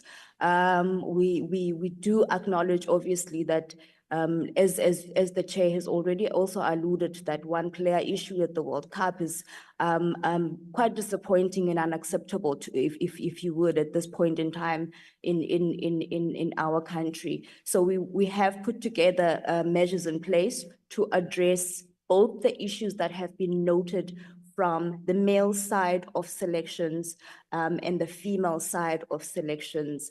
If the chair can please, if you can please go to where the DOC will come in. Thank you, Chair. Thank you, honorable members. And once again, thank you for the opportunity. I'm just gonna take you through the slide just on a moment to reflect on the men's side of things, especially in this instant, the Protea men. When you come to the selection review, about a year ago, we did a proposal that was approved to try a new selection strategy, to try and obviously, find a way of closing the gaps in terms of some of our challenges that we're encountering. And that strategy was approved, but it was more on an interim basis. So it wasn't a permanent structure. It was a slight deviation from obviously our selection policy, and to give a bit more responsibility, to the coaches. And that selection process came to an end, and the selection panel, selection review panel was put together to review the impact relative to obviously the selection policy. And that report was recently tabled, and it went through the approval structures. And just this past weekend, it was approved. So moving forward, we are going to be, having that full-time selection panel, which will assist in giving a stronger support to the coaches and allowing the coaches really to focus on what they really need to do in terms of the team performance. But around that, try and maximize obviously the structure to support the players, especially when it comes to player succession, and looking at areas that, how we can actually close the performances, and some of the challenges that we've recently encountered with our selection. And in doing so, moving forward, is that we needed to obviously review in terms of some of the structures that have been in place, and how can we actually enhance and strengthen those structures. We did look at implementing strategies to ensure that we continue to improve the representation of our national teams across the board. We employed Imran Khan, who a former Protea player, also did a lot of extensive work around coaching in our domestic circuit, and did some work obviously in our high performance. And we actually employed him to take up the betting lead, because it has become the focus point, to ensure that it helps us with the balance of a team moving forward, especially with our journey to 2027. And to drive, along with the other high performance lead, to drive the implementation of, the development of the black players across the board. So we have come up with a framework for both for both men and women, throughout the pathway, to ensure that, we don't come across the same challenge that we did, and we continue to grow in this space.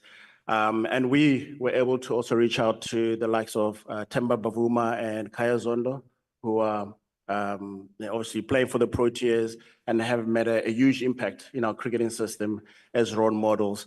And they've come on board to become mentors, because one of the areas that we actually did identify was that that was missing in our, not only in our domestic but also professional, was how do we empower the black cricketers And we've been fortunate that Temba and Kayazonda have come on board to share their experiences, but also to try and empower the individuals, especially from a betting front, because it is a very complex technical skill. It's not like bowling, which we are well known globally over the years, to be able to produce obviously black bowlers. But in this aspect, we need more black batters to be coming through to ensure that we continue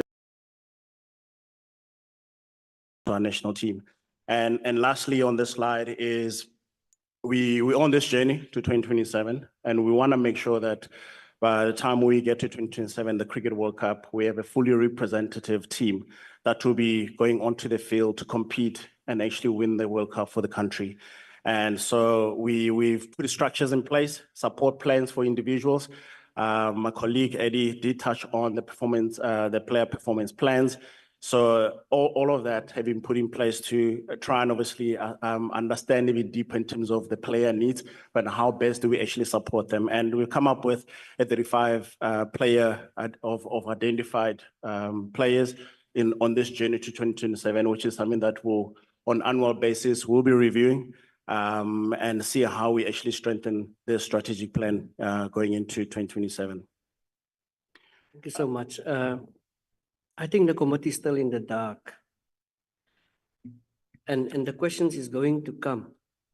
At what stage will Cricket South Africa communicate the strategies in place to improve representation in cricket? Will the nation be informed, so that they understand how it works? I think that is the biggest issue for us. We hear that there are plans, it has been approved, we don't know what it is. To what extent, when will the nation be informed about these strategies?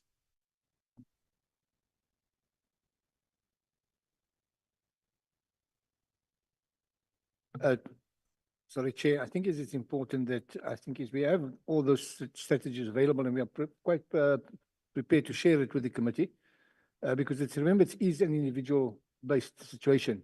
So there is a bit of copyright, personal information protection and all that. And so we can share it in confidentiality with you because it centers about individuals. Our plans is not as broad. There's a broad plan to say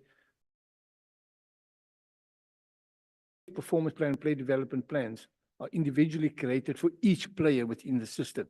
So we have an identified list of about 33 players. And we are prepared to share that directly with you and the committee on that basis that it will not be shared, because remember, this is public information, it's personal information we wouldn't like to get out into the public as well. So for each player, there is a specific role and plan defined already so that he can be tracked and ensure that that progress is achieved and that the performance levels are achieved over time. Thank you, Press. Are we going forward? We're almost done with the presentation. Can you take us through which page are we going to now? 52? Yes. 52. Yes. You may proceed. Thank you, Chair.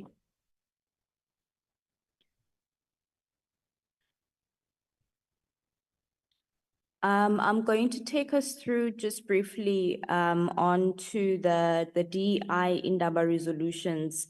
There's about 11 of them, key focus areas of the outcomes of the Indaba resolutions, and really, I think it's quite fitting that a lot of it has been covered in our presentation to just give meat, if you would, to why we are looking at those core focus areas. The first one being we want to become the fastest growing inclusive sport.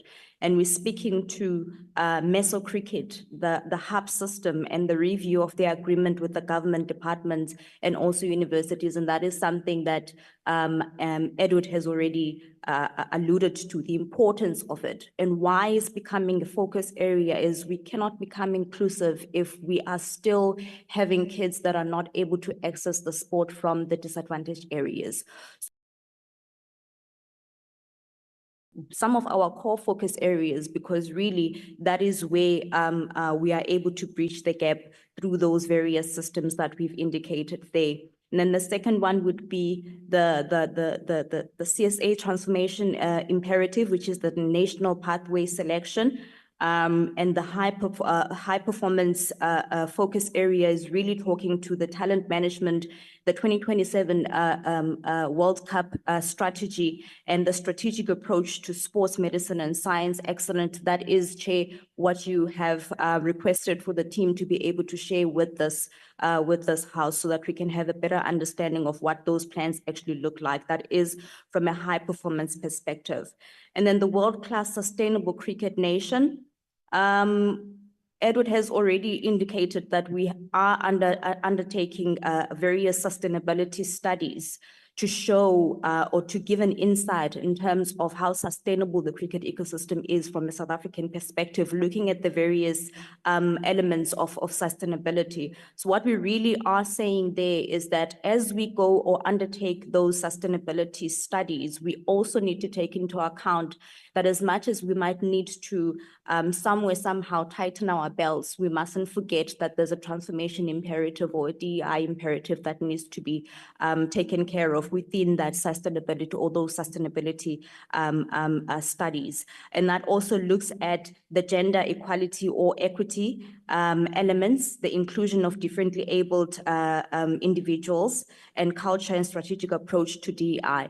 And there we're really saying that we want, as an organization and as an ecosystem, we want to be able to drive a united approach, if you would, to the element of diversity, equity, and inclusion as our driver to drive towards or strive towards the mandate of transformation within the cricket space or the cricket ecosystem. And then the data-driven insights. And that's really speaking to the digital transformation strategy that the company is busy rolling out. And this is not an easy space in our field, really, because there's so many data spaces or elements that we need to tap into for us to be able to get to a space where we can have a consolidated data management space. But really, that also means that we need to consolidate and optimize those data sets, whether they are within CSA or whether they are within the members side of things, or whether the data is sitting at SACA, for instance. We need to be able to consolidate and optimize on the various data sets that we have. And it's quite a lot of data sets, if I may also confess that. The digital transformation I've already mentioned, EPG scorecard, and the leadership program. It's quite important for us to drive EPG compliance and data quality, not only at CSA level, but also at management level. And that also actually touches on the element of governance as well when it comes to the kind of data and the quality of that data that we produce, not only for CSA, but also for our stakeholders as well. And then the element of procurement, we really want to focus on the procurement element as it relates to procurement from Black-owned or Black women-owned entities or organizations. And we also want to drive the element of enterprise and supplier development. Governance, I think we've mentioned it quite a lot throughout our presentation. It's very important. It's a very important element. And unfortunately for us, in some elements we have been found wanting, but that is a key element that we need to continuously strive towards as an organization and as an ecosystem. And then safeguarding and the induction programs that really came in when we were going through the discussions as one of the elements that we need to also focus on. I think with the safeguarding element is the modernization of the framework for safeguarding in alignment with the relevant statutory regulations. And the induction programs really is to say, when we are inducting an individual, whether it's at board level or administrative level, we need to be able to create a system or a program that enables them to understand the diverse nature of cricket as an ecosystem, not just at CSA level, but at member level as well, and also taking into account our ancillaries. And we're focusing specifically on that because I think it's quite clear, even from the presentation that we've done and from the discussions that we've had at the Indaba, cricket is quite unique, and it's very important for all individuals within cricket, well, within the cricket ecosystem, to understand what exactly it is that we're doing, so that when we are driving for a goal or a mandate to become, or rather for supporting our strategic pillars of access, inclusion, and excellence, we understand what that actually means, not just at an individual perspective or business unit perspective, but also from a cricket space at large in this particular instance. And then the last one, Chair, would be the CSA Foundation. We want to establish a foundation which will administer the sourcing of funding on behalf of CSA, and the purpose being to enhance the company's pipeline and development programs. I think when we've gone through the financials, we've seen that it's quite a lot of financial will, really, that the ecosystem needs to have in order to drive transformation within the various ecosystems. So that foundation will assist over and above what the company already does in terms of driving transformation. And I think, Chair, that brings me to the end of my presentation. Thank you so much. It was really concise. And from what is presented, honorable members, one can realize that Cricket South Africa has a mammoth task. I just want to wish you well. We are a partner. One of our main objectives, one is to follow the money, is to exercise our oversight to ensure that things goes right within the respective entities. Before I'm going to give over to members, I just want to make the following comments, food for thought. And you may not respond to it, or if you like to, I really would want you to respond to it. I have gone through some of the players' profiles, and the CEO spoke about dollars. I've learned over time there's cricketers that don't want to play for the Proteas anymore. Why? Because it's dollars. And we don't want to interfere into the players because there's money, there's dollars. But here's it, Eddie, and you and I will have this discussion. I'm just going to take a few players. At LPL, PSL, PPL, and SA20. When these players are playing LPL games, IPL games, PSL games, the average is 34, 37, 43. Most of them. I take a few players. At some stage, one player's average over a year was 21, 27 runs. And at some stage, one was 38, 23. But when they come home and they play here, I attended the game of India and South Africa. Some of them went out for a duck. So my inny pinny winny little plate, please explain to me how I can't understand that. So if they play at IPL, they are running, they hitting the balls. They come here, and some of them that I've seen, two ducks, and there's 8 runs. So I struggle to understand that. There was also no explanation, but I did not give that opportunity. But please, this one I want us to respond to, and that is the host nation. There are rumors about Cape Town, PE, Durban, Poland, Joburg, Pretoria. and Thank East you. London. Thank you, Chair. May I then Yeah, take I'll give you an to- opportunity Okay. to come. And East London. Now, I just want to make the following remarks. You have Border. They are playing Division 2. We are going to have the World Cup cricket in East London. We have the Northwest Province. I used to visit them. They play Division 1 in domestic league.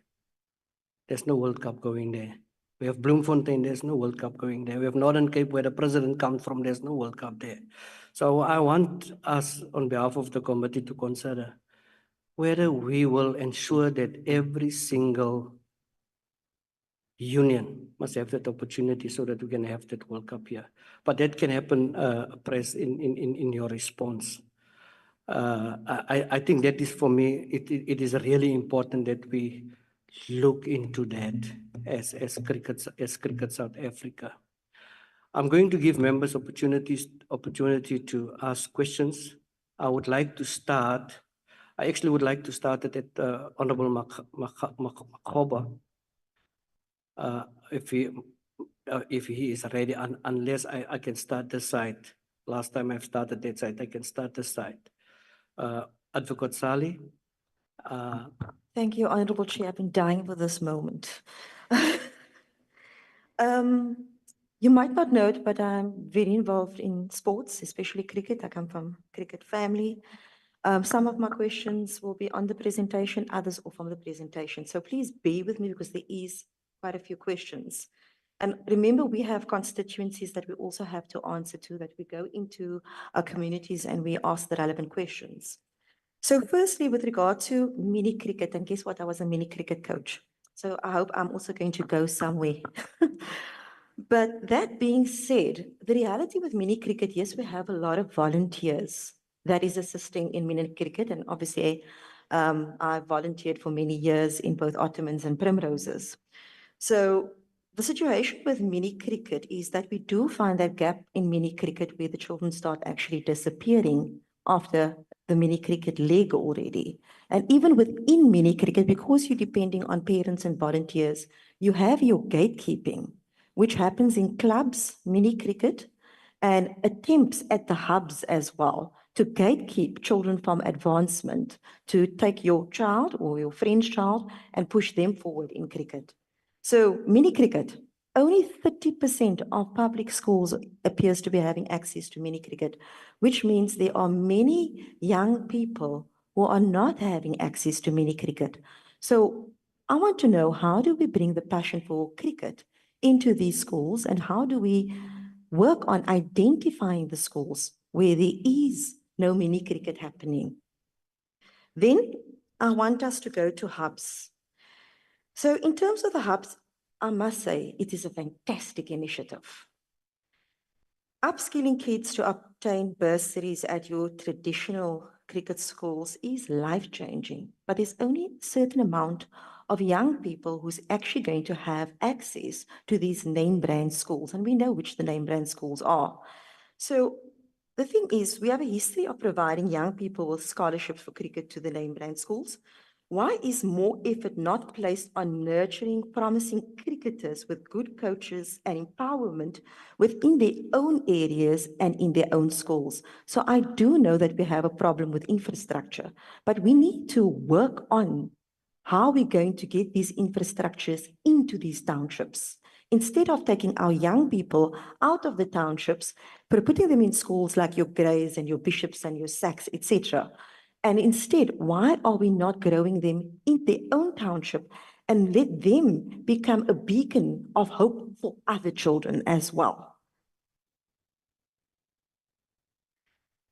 Going further, it will be great for Cricket South Africa to partner with schools to provide kids with more holistic development opportunities, so even the township schools. Now, assisting in hubs myself, I assist in a different format from COVID period up until now. Many young people, we're talking about transport and access to hubs, but is this actually happening? Because I'm finding many young people walking in gang-infested areas to get to the hubs. The safety of these young people for me is a major concern. Other than that, the biggest challenge is that kids are already stunted with the impact of mental and physical development, and expecting them to walk from school on an empty stomach and then wanting to walk to the hub, and the challenges that these kids are facing. They don't have clothes, they don't have takis, they don't have equipment. So these are also aspects that we need to look at. Right now, from the many NPOs and NPCs that we involve, people with basics, including food, but more needs to be done. And also looking, with the Department of Sports, Arts and Culture, but I always encourage that we look into our sister portfolios for their assistance as well, where it comes to sports and feeding and clothing of these young people.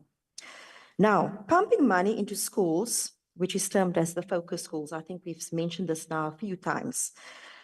Pumping money into schools, which is termed focus schools, such as Western Cape Sports School, didn't work and was a waste of money. It is impossible to get to the level of your bishops with their world-class facilities, the quality programs and coaches. At this stage, Cricket South Africa can't get us into the same cricket league as these boys' schools. So one of the considerations should be to ensure that disadvantaged kids have equal development opportunities by playing the 8 Rondebosch teams, like your Wynberg boys, your Sachs, your Bishops, your Paul Wis, Paul Jim. So for true transformation to start, we can each ask schools to dedicate their facilities for 2 days of the year. It's not a lot to ask. This will relate to 114 matches per year in this province alone. This is just some of the suggestions that we can reach out to the more developed and structured schools. Then, looking at townships. Now, I've watched the Langa and Gugulethu clubs being used. I think Gugulethu is in the Premier League, if I'm not mistaken. When considering how serious we are taking transformation of cricket, what type of support has been provided to township cricket clubs? Quality training, coaching, proper equipment, nutrition, and medical support. Because I think we often take for granted, because we look at the more affluent who has, but we forget that our townships does not have access. What happens if an injury occurs? What is going to happen with regard to medical support of our cricketers in the townships? Have we looked at what equipment they have, what infrastructure they have? So this is all part of transformation that we need to take extremely seriously. And I know that concerns has been raised surrounding our township cricket clubs. 2027 World Cup. I was quite embarrassed to see our lack of transformation in cricket, because 30 years down the line, I've expected much more. What is the plan? And I think it has been alluded to. What is the plan and target to ensure transformation in the 2027 World Cup? I'm very proud of our women's cricket club, the league. I'm super proud of the developments, but it took very long to get to that point. So what I want to know is, on your mini cricket level, I know that you found a lot of cricketers in the hubs, but when I look into the clubs, they are losing a lot of female cricketers. So that is one concern. So I'm concerned about, when you look at transformation in South African cricket, and we had this embarrassing moment recently where transformation was obviously lacking, how are we going to ensure continuity of the women's league? What are we doing lower down to ensure young ladies and children, especially our females, are having an interest being taken to the games? Because I noticed some marketing, etc. What is marketing is being done with regard to that? And what training is being provided from your mini cricket right through to ensure that we hold on and capture the females for future women leagues? There was also mention made about our differently abled cricketers, and it's just a mention made in these documents. But there's no presentation on what is happening with our different abled cricketers. Why? How many are there? What are we doing? How are we developing them? The presentation, though good, has been silent on our differently abled cricketers. Then also, we've mentioned about certain issues that we have in cricket, and I know the betting and all that has been a problem for a very long time, and I don't think it's just South Africa, it's an international problem. Racial discrimination in cricket. It has been going on for years, and there was a situation with Quina and Steyn not too long ago. What happened with that particular comment that was made? And how equipped are we in Cricket South Africa to deal with racial discrimination? And also, I think one of the things that hits me hard is I would love to know, we spoke about gatekeeping in cricket. How is selections being made with regard to the Proteas squad? Because there are information coming forth that it is the coach, the director of cricket and team captain who's making these selections. Please, can you take us into confidence and advise us how selections are being made in cricket? Those are my questions for now, because I'm sure that my honorable colleagues would also like to ask some questions. I will hopefully ask some more later. Thank you. Advocate, I don't think I'll be able to answer all of them directly. I will direct to a couple of people, but I think the fundamental issue, the one that we Right. have to do. Can we do it in this following way? Oh, you're going to point anybody? Yes, those responsible for a particular area can make a note and you can designate who will respond to those particular questions. Honorable Jacobs. Thank you very much, Chairperson. Now, I'm actually from Kimberley in the Northern Cape, and I went to Northern Cape High. And if you know cricket, then you'll know who comes from Northern Cape High School, right? We've produced the likes of Karen Klaster, who's a world-class umpire, and we've also produced Riza Hendricks, who's a world-class cricketer himself. Now, that's all well and good, but as it pertains to developing more of those, the future of development within cricket, particularly within our rural areas and within provinces such as the Northern Cape, is at risk. I say this because I understand that, you know, infrastructure itself, it falls out of your scope. It's not particularly your scope. You don't deal with the municipal infrastructure that is relative to the schools, but you handle in talent identification and ensuring that that talent eventually reaches its way to the top and performs at its best. But how do you engage in talent identification if there is no infrastructure on which the talent can initially find itself and then develop itself? How do you engage in talent identification within predominantly rural areas? I mean, that same school that I mentioned, Northern Cape High, is located next to a reservoir. And next to that reservoir is a field, and behind that field is those nets in which you practice bowling and batting, right? Outside of a field, the controlled environment. And as we speak, that field and those nets are being overrun by municipal water from the reservoirs that have been leaking since I left that school, which then obviously harms the talent identification process that can now take place, because where are those cricketers going to practice?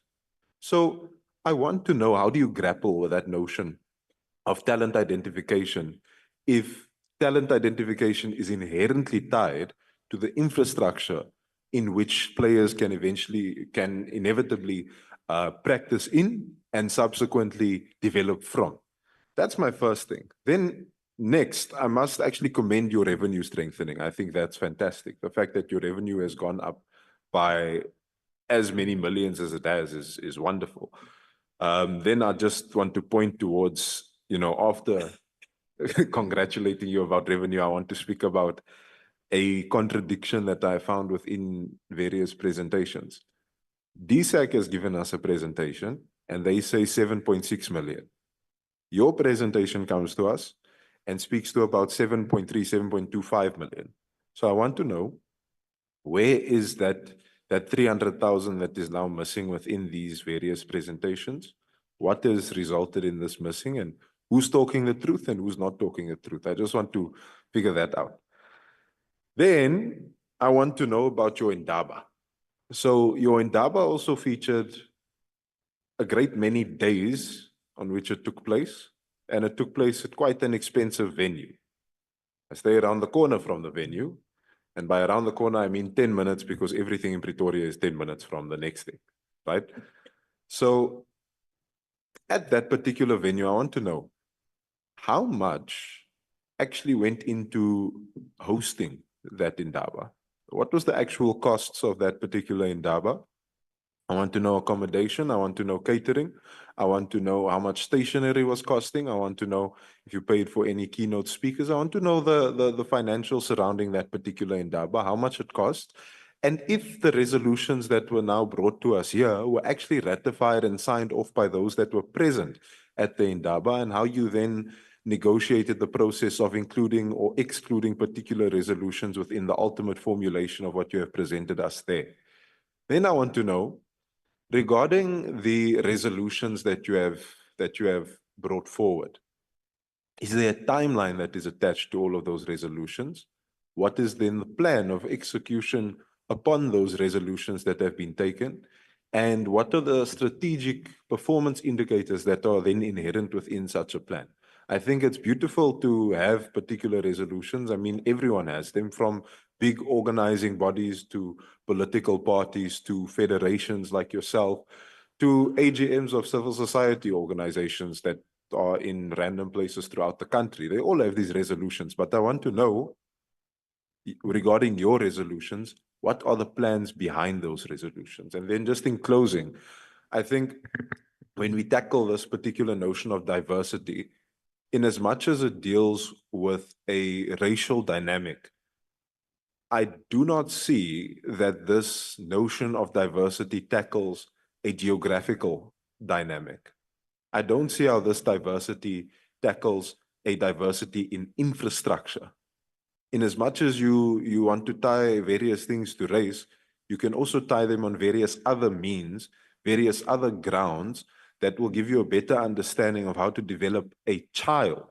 Because I can't imagine, you looking at children and then going black child, white child, black child, white child, black child, white child. It's a child. So how are you developing the child that finds themselves in what is a historically predisposed, disadvantaged background?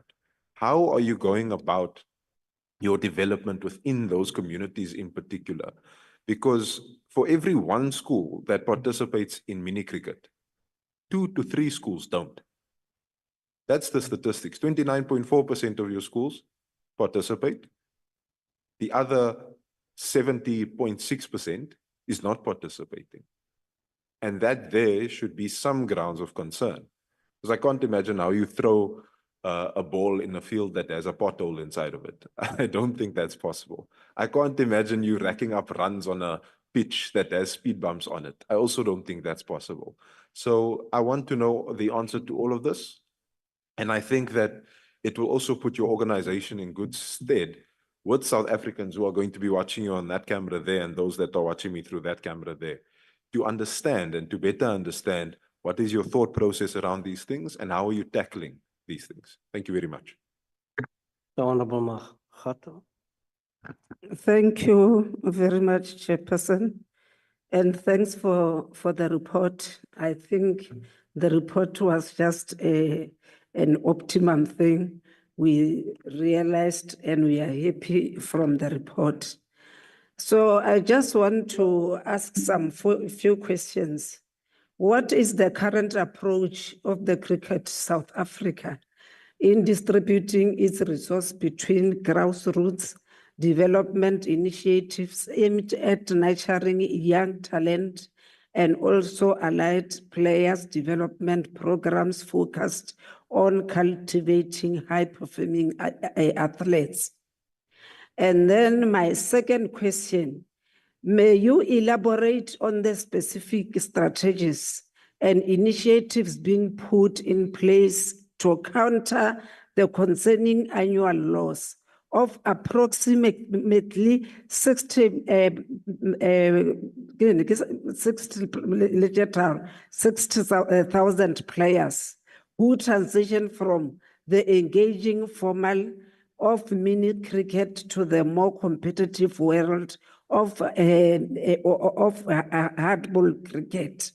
In the same time, when we go to page 25 in the report, you spoke more about the issue of the issue of the people living there. The second one says poor maintenance and vandalism of community level facilities affect players' development. From this one, I just want to ask a question. How will you maintain vandalism and community level facilities in cricket? And then the last question. Transport cost as a barrier to participation in regional and provincial activities was also a problem. So I just want also to ask or how to overcome the issue of transport cost as a barrier to a particular to the participation. Those are my 5 questions in this report. Thank you very much. Thank you, Honorable Nkosi. Thank you very much, Honorable Chair. I would like to join my colleagues by welcoming the presentation made by almost all of you in this house. Thank you for the presentation. It was well informative. Chair, I've observed a few things here on the school cricket's challenges. The presenter indicated that there's on the financial pressures, they lost almost sponsorship regarding or due to the economic landscape. And there's a need for funding to advance women and girls cricket. On the infrastructure in access, it is presented that there's a lack of facilities. I think Honorable Sally spoke about it as well, in townships and rural areas, and that is discouraging the participation on the cricket. On board and gender representative, the board composition shows some diversity, which is good representation of Black individuals with 54% and women with 27%. However, there's a room for improvement in gender balance. I think the Cricket South Africa must look at it. There must be a room of improvement in gender balance, especially in executive management. So I got only 2 questions, Chair, which is based on the observations that I made above. 1, I just want to check what comprehensive strategies are currently being put or being implemented to attract the sponsorship and enhance funding opportunities for various cricket development initiatives, ensuring the sports continue to grow at all levels. Another question is that how does Cricket South Africa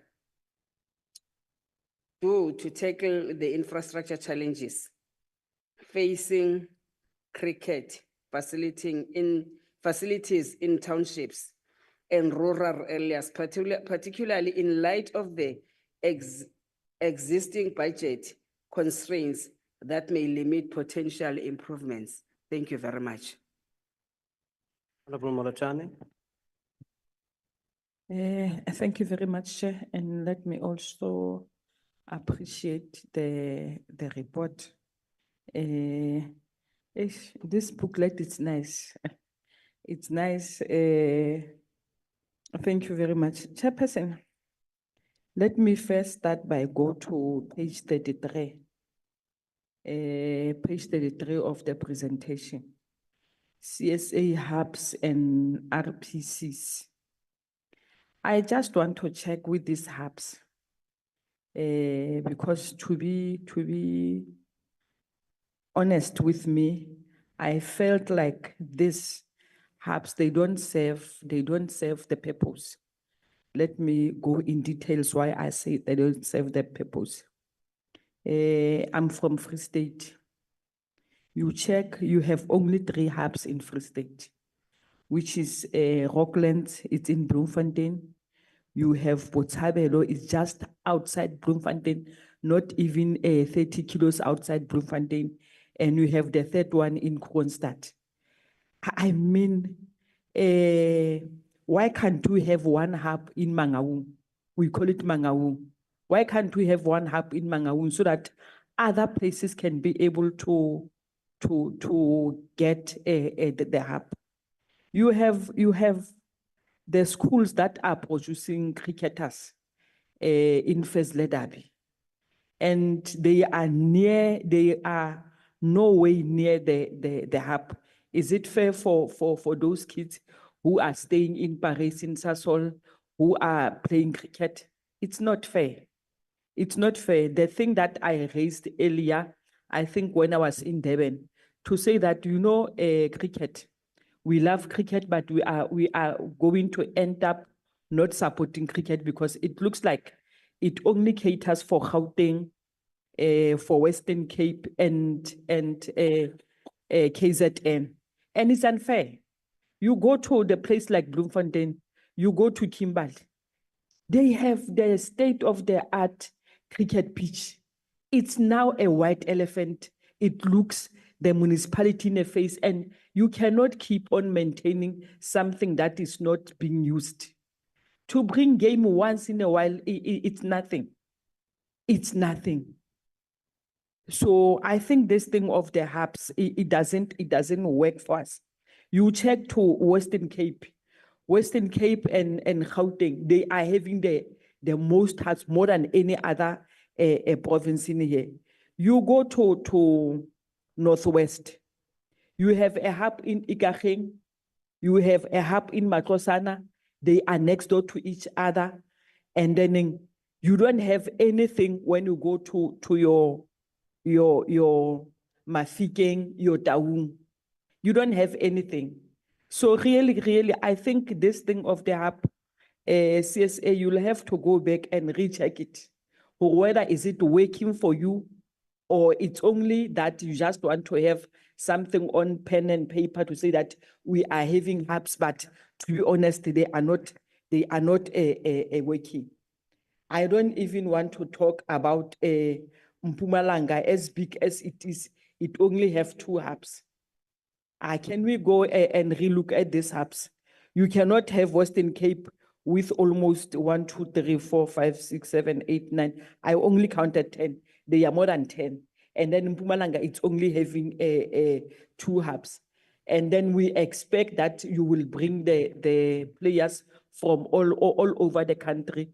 It's not going to happen anytime soon. And every year you'll be coming in here. I'll keep on saying this thing of the hubs, that if it's not working, find another way of how to deal with it. If I may ask now, as Mangaung, they have 2 hubs. How many players are you having from Mangaung? It's none. It's none. So guys, if it's not working, let's find a way to deal with it in other way around. 2, it's the issue of the board. The lady said that, no, we are advocating for women in the board. It's not enough. To me, it's a score. It's 10-4. I think it's 14-4.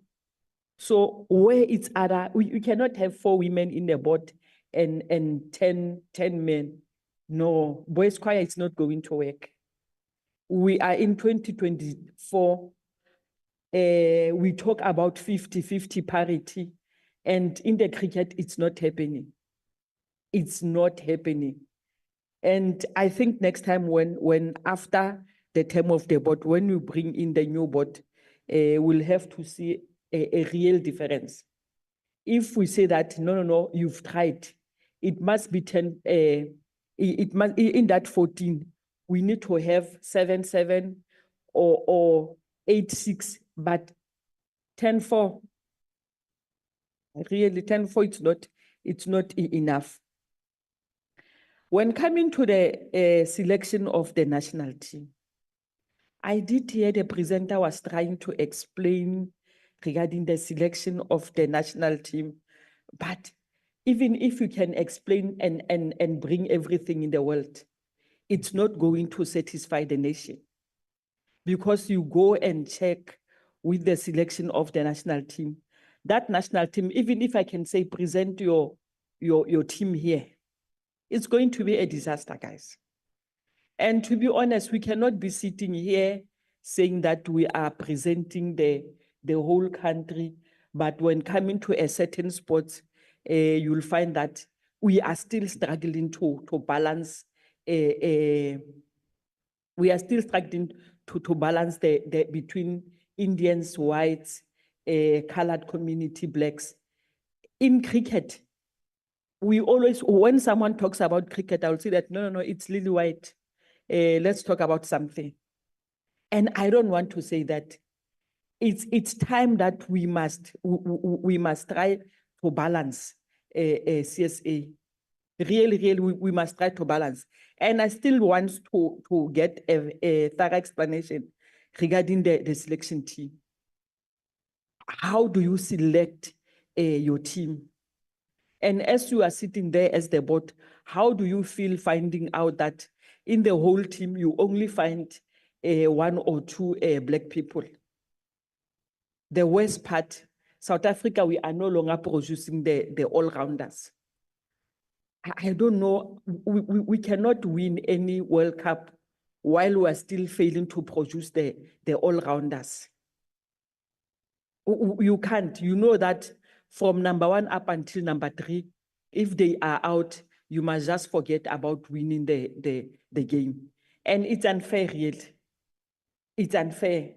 The reason I'm saying it's unfair is because we have the talent in South Africa, but we don't look in other areas, we are looking at certain areas. If we can go all over and look for the talent, we will be able to get those all-rounders that we want. We will be able to get it, but unfortunately, we can't because the hubs will tell you how unfair you guys are to our poor kids. It will tell you how unfair. You've talked about the issue of infrastructure. My take on the infrastructure is you have schools that are having infrastructure. The town school, which are having they are full in infrastructure. I know where I came from in Sasolburg. In Sasolburg, we have 3 high schools in town, and all of them, they have infrastructure. Why can't CSA go and check all the schools that are having infrastructure, especially in an area where you don't find any cricket field in the community? And do some arrangements with that school, because it can be only accessing by the learners from that school only, and then other schools don't get access. At the end of the day, at some stage, they do write letters that they need to be assisted with finance and so forth. There are things that we can do for that school. That school can be able to allow other kids to come and use the field to practice or to play. It can be right that you take our kids to this mini cricket outing. When they come back, they forget about how to hit the ball or how to play cricket. Whereas we have that schools that have the whole pitch to themselves that they only use once or twice a week. Whereas we can be able to go there and negotiate with those schools that for you to assist these schools, this is what we can do. It doesn't mean you need to pay. There are things that they do need that you are having in your disposal and you don't use them. The other thing is that you've talked about this high number of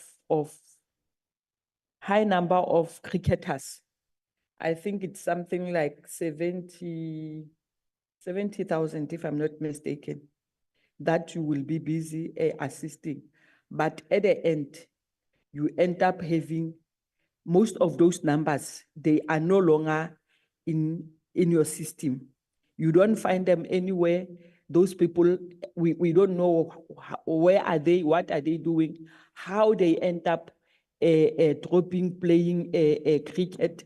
You will find that it's only a small number that survive out of that. Can you at least explain to us, Hore, how it end up that you find that the high number of kids, no, it's 60,000. It's 60,000. That will be, you will be recruiting and playing cricket in all your KFC, mini leagues and so forth. But at the end of the day, you end up with 6,367 players. Where are the rest? Where are the rest? And where did you get that high number from? Which areas? The gender, how many male, how many female in those? And how are you going to assist in increasing this number of 6,367? Because to me, it's like, it's a drop in an ocean. You cannot have these numbers, whereas we have 70 hubs. It can be. It's only just that I'm not good in maths, and I know Honorable Jacobs can assist me if we divide this 6367, but we divide it by 70. I just want to check it, how many numbers. And then Chairperson, I think I have other questions, but let me continue to go to them. The other thing, I just want to check in what ways is CSA evaluating the effectiveness and return on investment of its various development programs, particularly the hubs programs, to determine their impact on player growth and engagement. The other thing I just want to check, what comprehensive strategies are currently being implemented to attract new sponsorship and enhance funding opportunities for various cricket development initiatives, ensuring that sports continue to grow at all levels. And lastly, Chairperson, I just want to go to page 48.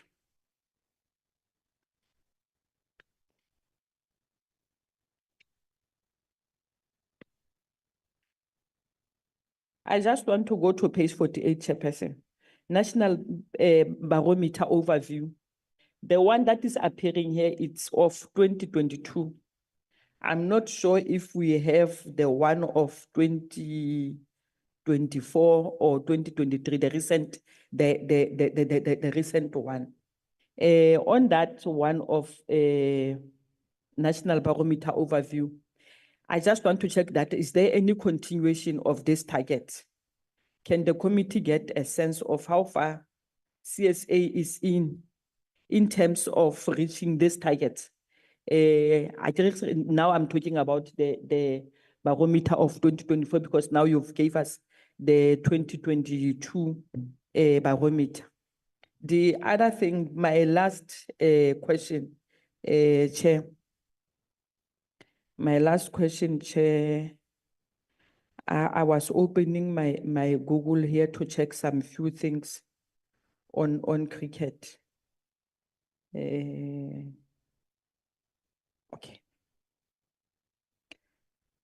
My last question, Chair, that I just want to go through it.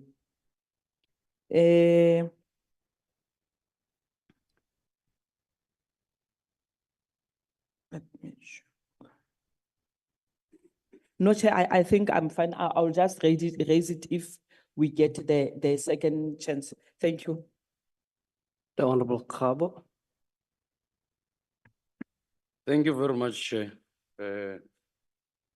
Thanks for the opportune moment. And let me also join members of the committee to appreciate the report. Let me appreciate it, not necessarily saying I agree with it.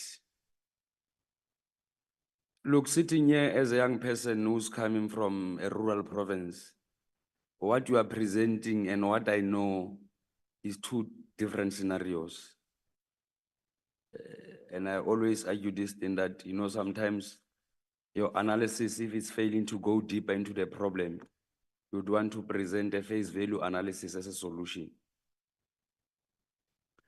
I think we must start here with first an understanding that we have. You know, as I'm sitting here, honorable members and chair, listening to an official explaining transformation, I thought that probably my understanding from transformation from the committee is different. But as and when I went outside, I want to accept probably that it might be our education system that has brought us a different understanding of transformation. And to us as politicians, transformation is not only about plugging in numbers of color representation. It's about actual transformation of a system that produces a particular outcome. And I'm saying this because of your interpretation of transformation and my interpretation is different. And probably it's because of my background of being a politician and your background of being an administrator. Because being a politician who's a member of parliament currently, because of having been subjected to door and interacting with the people, and the people explaining their problems to us, when you speak of transformation and the understanding that I have based on that process, there's no transformation in your sector as we speak now. We all agree that sports has a role to play, especially as an agent of transformation, Honorable President. And I still believe that transformation is a topic that we cannot postpone, but equally it's a topic that we cannot appreciate as a lip service. You know, Honorable Jacobs, unfortunately myself, I come from a public school, you know, and in our public school, there's a school there in Christiana called Lerona Secondary School. It's a public school, black school for that matter. There are only two sporting codes there. It's only soccer and netball, like any other public school in the location. But the funny part is that, you know, just across 3 or 5 kilometers in town, in a white school to be precise, there is all the facilities there, including cricket. Now, when we at school, we used to argue disparities in terms of allocation of funds, especially on sports development. And I'm raising this because I want to touch base on the issue of our history. In our interaction, while we are holding the Department of Education accountable in terms of imbalances of funding in different sporting codes, one of the officials reminded us of the harsh realities of our history, where there was a racial dominance at some point, and that racial dominance led to a skewed allocation of resources. And that skewed allocation of resources led to a situation whereby there was a dominance of white people. In fact, there was a domination of white people to black people, if I can put it that way. But generally, there was white dominance, if I can submit a correct English. And there are people in this country whom sometimes when we are speaking of transformation and we are speaking of white domination, they would want to behave as if we have never been subjected to that process. And there are still people who, particularly who are coming from the middle class, 30 years into democracy, they will still want to argue that the topic of transformation is not relevant. And I vehemently oppose that thing, because sitting from where I am here, looking at how you are dealing with the development of cricket broadly in South Africa, I'm convinced that we are still very far away from transformation. In fact, as a young person sitting here representing those that are coming from schools that do not have relevant equipments for them to thrive, I strongly believe that there is no enough work that we have done in areas that are rural and small dorpies in particular. What we have done in a way is to perpetuate the historical establishment of apartheid. And this is the reason why I'm saying this. You look at Cricket South Africa and composition of its squads. You want to argue the issue of representation of people or the selection process. You can't want to argue it at the selection process, and this is the reason why. You have said that hubs are the core of your development. Now, if predominantly your hubs are located in areas that are predominantly white for that matter, there's no argument other than that. It means the outcome or the reflection of the national team will predominantly be white. I know this discussion of white and black is an irritating discussion, but unfortunately, that's part of our responsibilities to be here in Parliament. And it's not being racist, it's appreciating our history and appreciating the dynamics that we are still subjected to. And again, in this country, we have seen some sporting code trying to perpetuate this white dominance, and Cricket South Africa, just like Rugby South Africa, it's one of it. I'll get to my questions. I still want to tell you of what I'm thinking and what the people are saying about you on the ground. I've said that I'm representing young people from rural areas and small dorpies. The majority of them are unemployed. Majority of them are out of school. Majority of them are graduates who cannot have access to work. But also majority of them are languishing in alcohol abuse and drug abuse.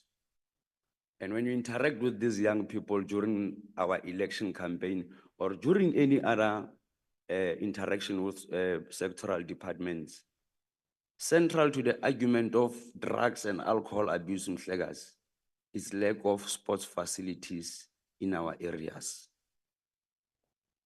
And I'm sitting here listening to an official saying to me that it is not their core mandate to deal with infrastructure development and maintenance.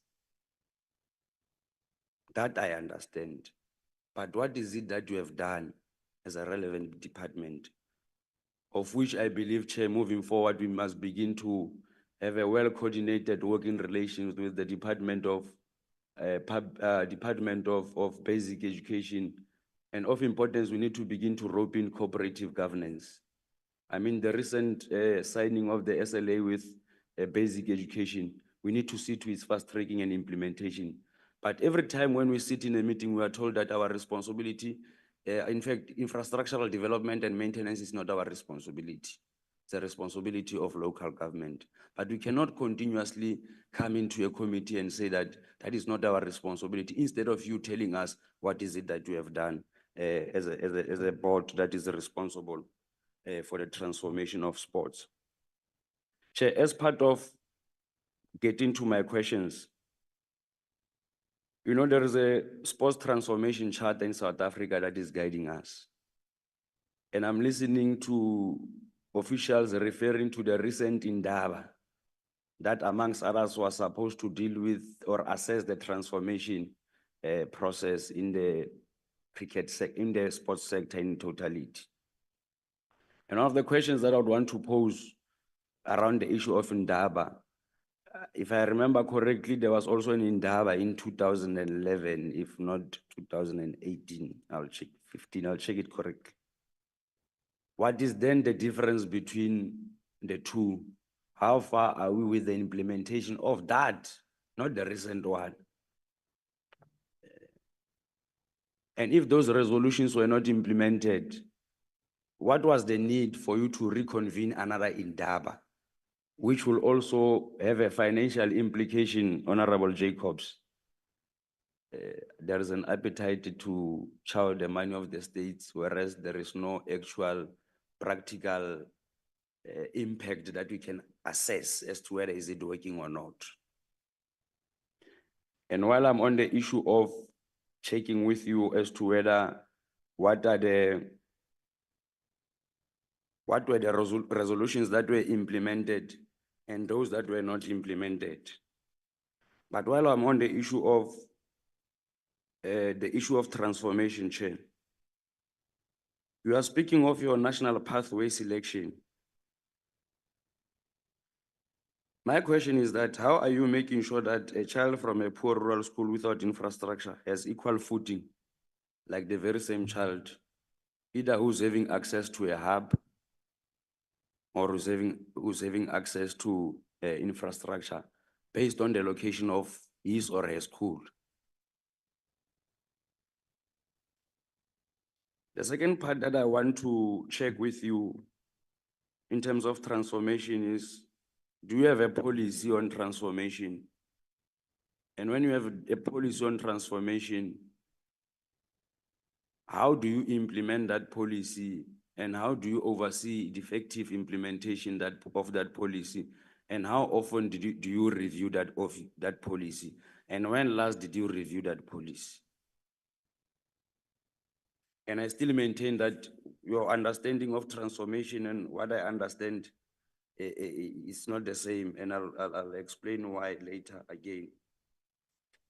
Chair, let me go back to the issue of, as much as I'm happy with the outcomes of governance, let me touch something here. Last night I was going through your report there of over the years. And in your submissions, CEO, you have said that the period of 2019 and 2021 was very painful. And there were a lot of discrepancies. Generally, there was a collapse of governance, if one can put it that way. But you had forgotten to indicate to the committee that there was a forensic investigation instituted.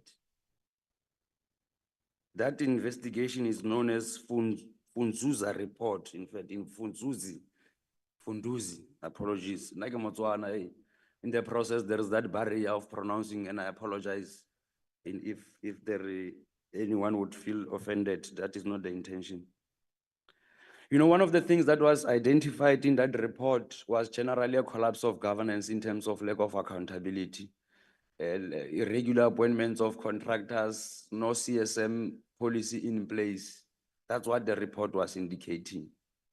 Now, my question would be, you said from 2022, there was an appointment of a new board, which has led to a transformation of the financial situation of the institution, of which one appreciates it.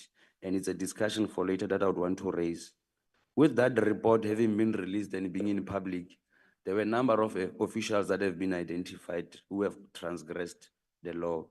There were a number of companies. Firstly, let's start with these officials. Can we get clarity in terms of disciplinary proceedings that has been instituted against those people? You said that cases have been dealt with.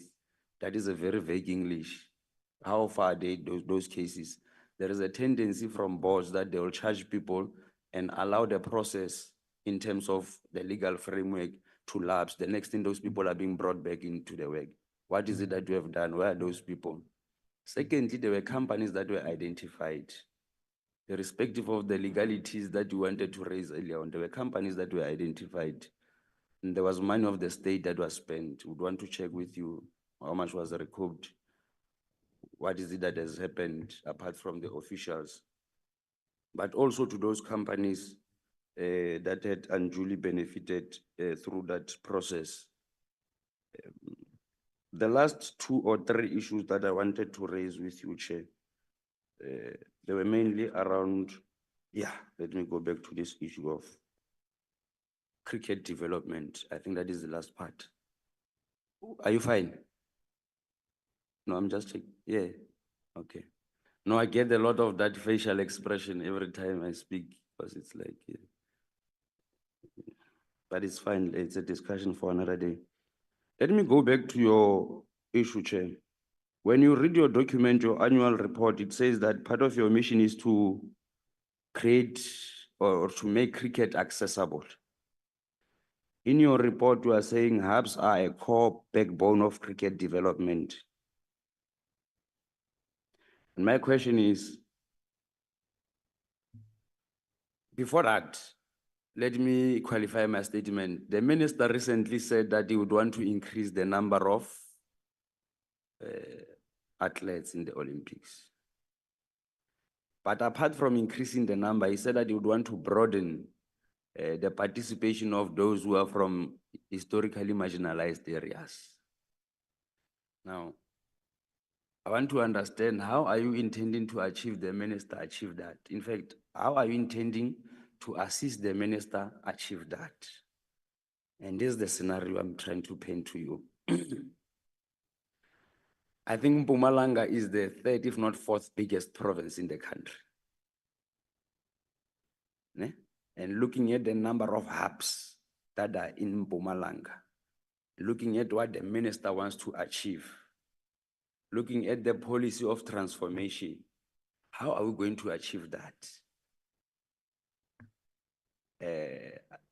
I'm not sure if I'm making sense. In the Northwest,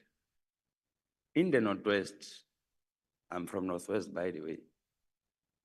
You've got 4 hubs, and all of those 4 hubs are from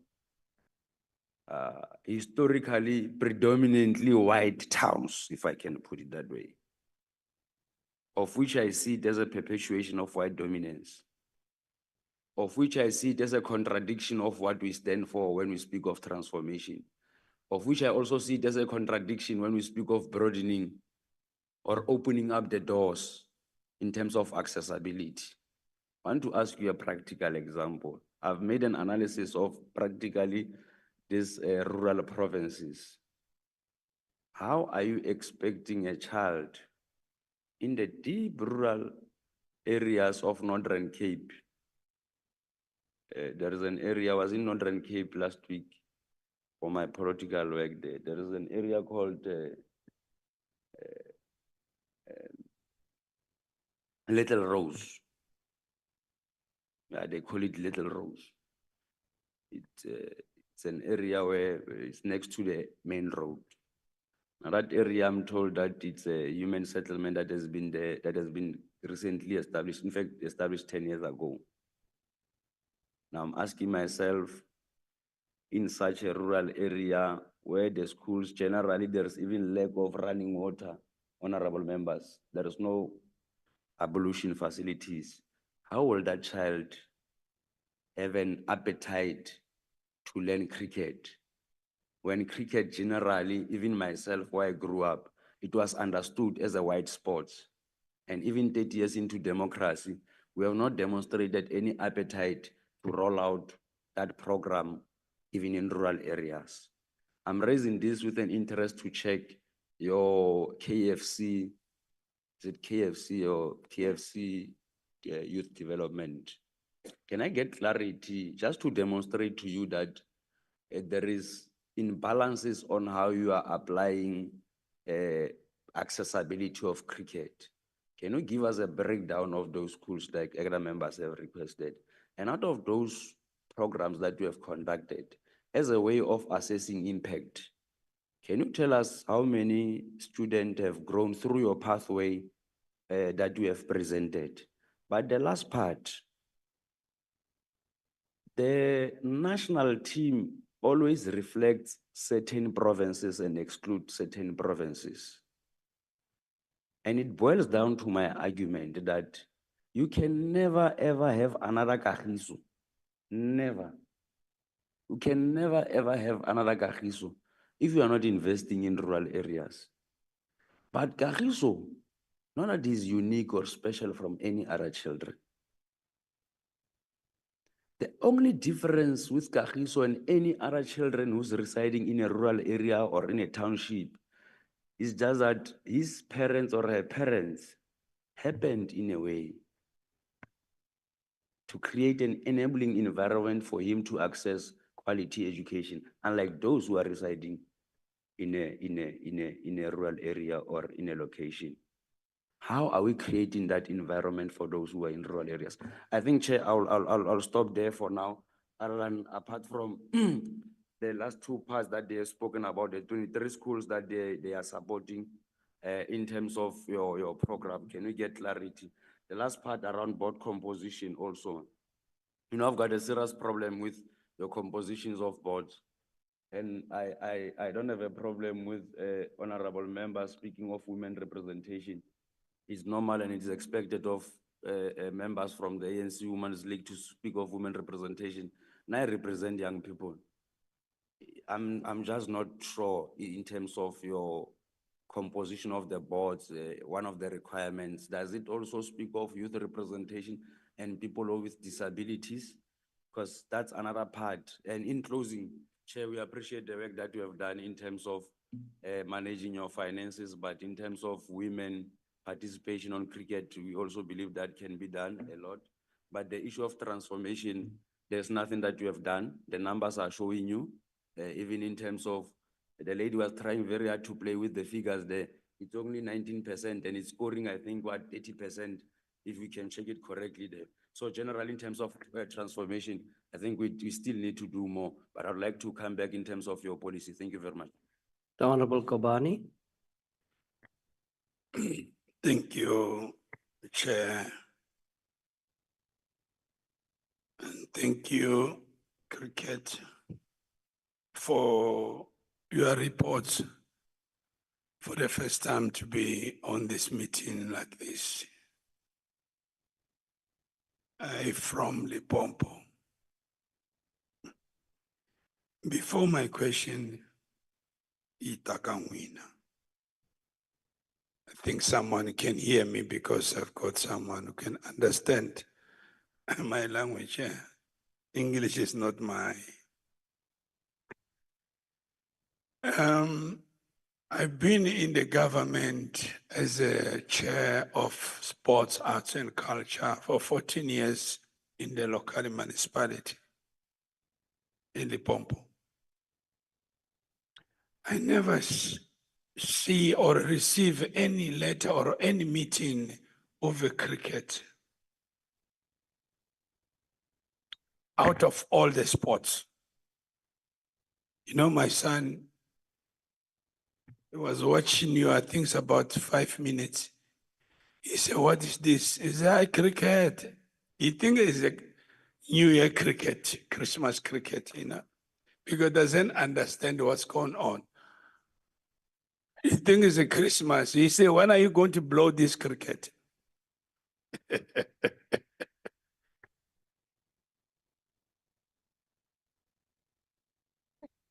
He had the bar in the cricket elite. Because we don't have a cricket where I come from.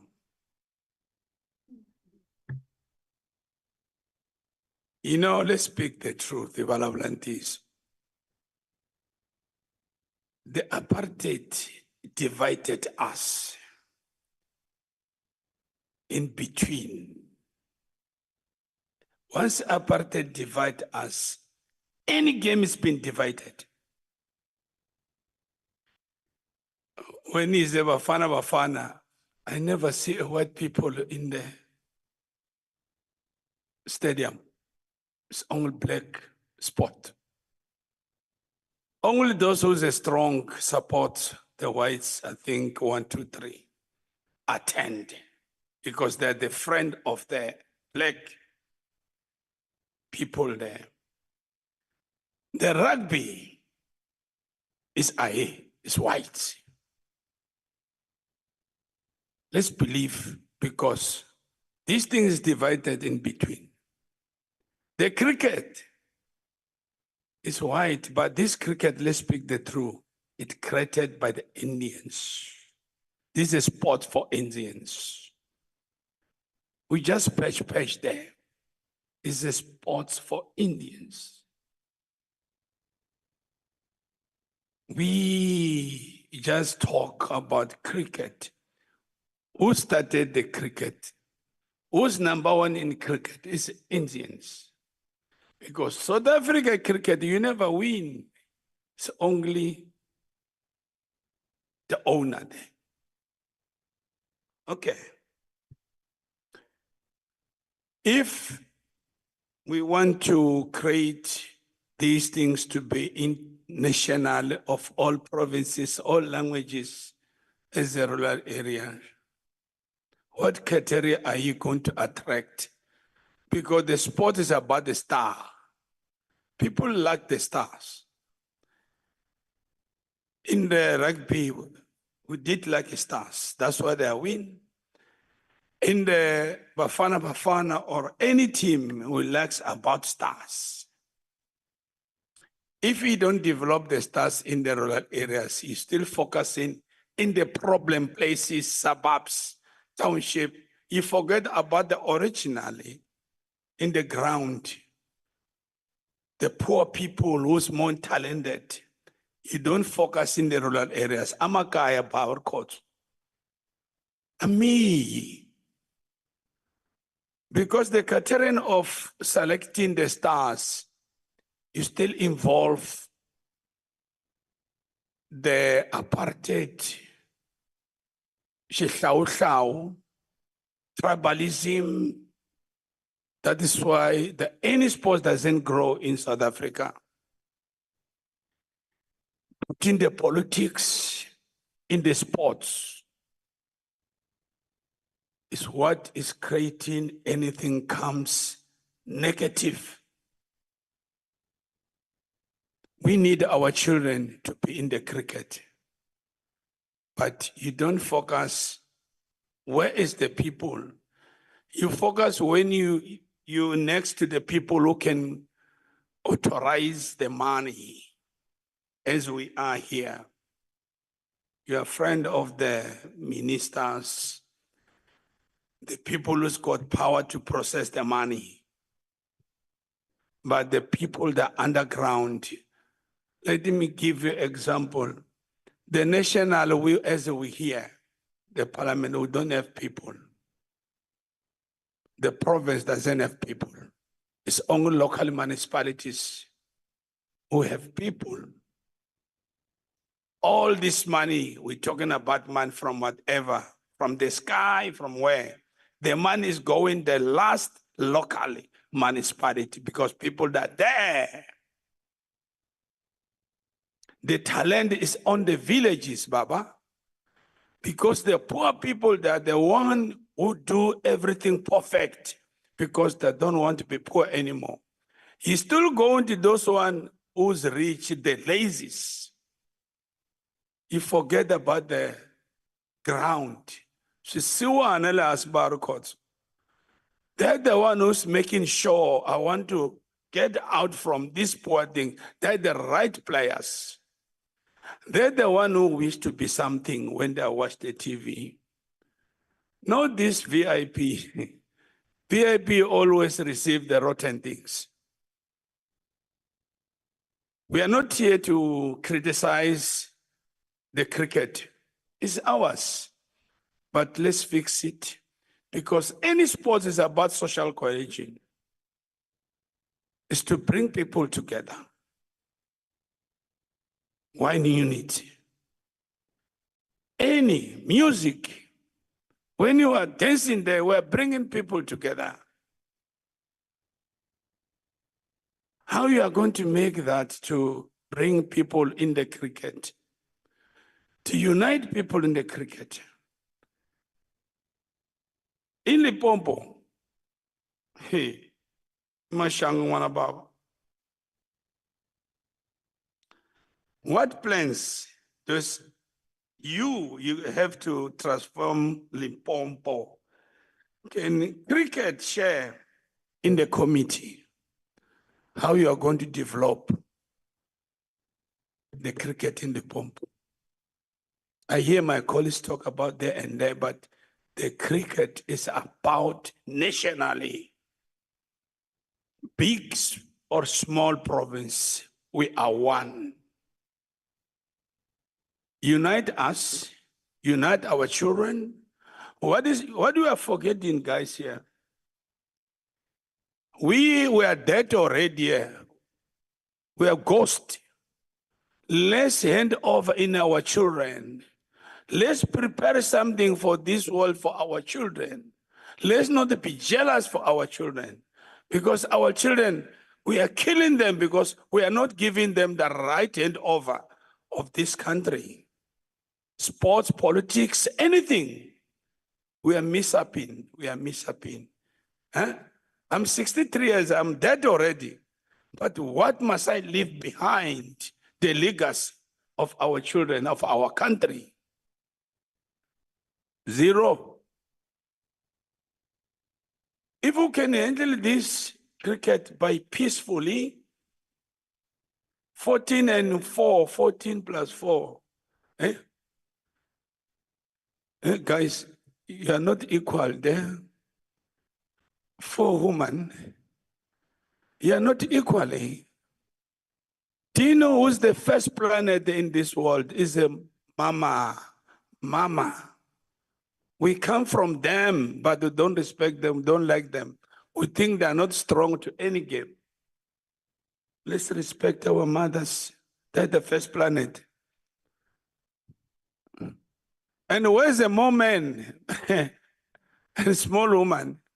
You are only the one who's talking behind of those minority. That one is not good because woman is not good. They are very strong. Equal, guys. We like these sports. We are not here to harm anyone, but let's talk nicely. Let's arrange these sports. We are not here to say, because the sport is about money.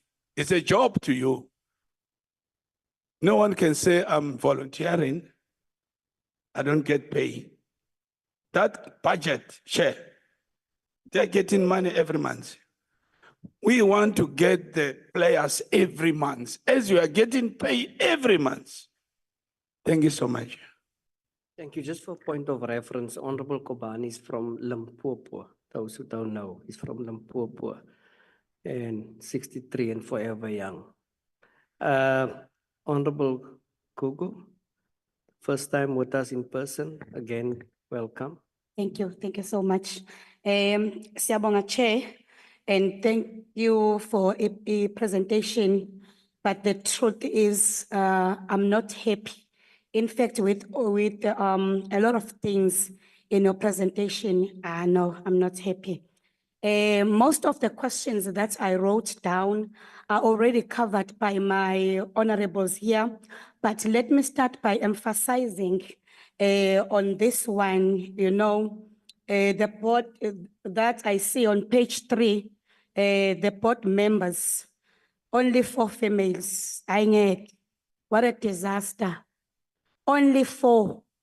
I think you need to get rid of 8 males and bring 8 females, and there are going to be 12 and only 4 males. Sibone ukuthi kokwenzakalani. Then let me go to just 3 questions. I wrote about 15 questions, but let me ask just 3 questions. I will just shoot because of time, straight to the questions. My first question is, what strategies is the CSA exploring to mitigate the financial pressures caused by the current economic landscape? Number 2 is, what specific initiatives is the CSA undertaking to address the limited funding for women's and girls' cricket? The last one is, can you provide more information on the CSA Hub program, including its goals, outcomes, and future plans? Thank you. Thank you so much, honorable members. CSA, you have 1 hour to respond, and then members will run to Parliament. There is a brainchild of myself, and actually surprised that members did not mention it. DSEC is funding federations. I want DSEC to take note. They have presented before us a funding method or module or report whereby the Gary Kirsten Foundation has been funded, I think, if I'm correct, 6 million. This is my special one. I thought, Honorable Sally, you're going to take it. Now, Gary Kirsten is a foundation and not a federation. The minister himself admitted and said that he will investigate. To date, dollar, we hear nothing. Now, I really want Cricket South Africa to respond to tell this house, the nation, your relationship with the Gary Kirsten Foundation. And I'm going to say it again. We are here to do oversight. I went on Google, I could not find any board of Gary Kirsten. I asked these questions. To date, nothing, no response. And I really want DSEC to lay this to rest.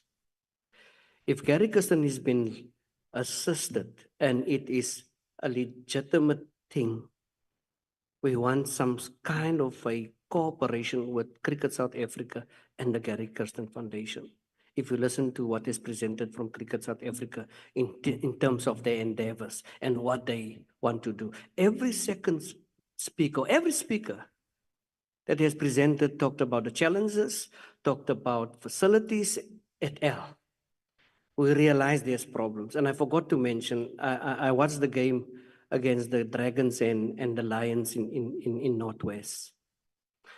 And I turned and I saw a board, and I want you, to the President of South Africa, to convey the committee's gratefulness unto Senvest.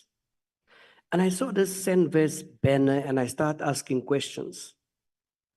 Honorable Molatane, Honorable Khabo, they are helping the Northwest, they are helping Free State with cricket. And if you go through their presentation or model or plan, you'll see that they also argue and have problems with facilities.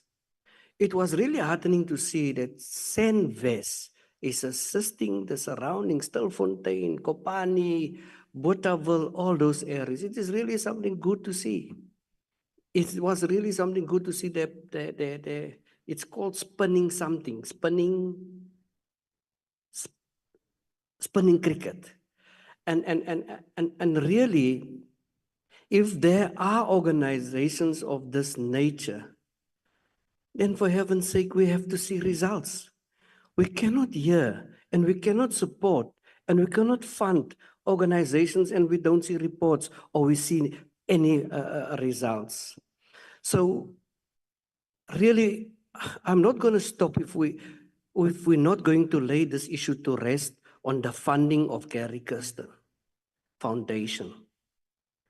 The policy or act or law of this act said we are funding federations. Gary Kirsten is a foundation. And correct me if I'm wrong. The research component must assist me here. 6 million in 1 year, I think last year. We see nothing. Nothing is transpired, nothing happened. So I don't know how far must we go. Must we do this investigation ourselves? Must we go wherever, to the ombudsman, to the police station and open a docket and get these answers? So I really, DSEC, I'm pleading with you. Assist us in this regard, and this is not the first time. Before I'm going to ask Honorable Jacobs, will you just come take the seat here for me, please? I'm going to ask Honorable Sally just to have a response on that. And then I'm going to ask the department and DSEC as well if they would like to respond. I'm going to give up until at least 1:30.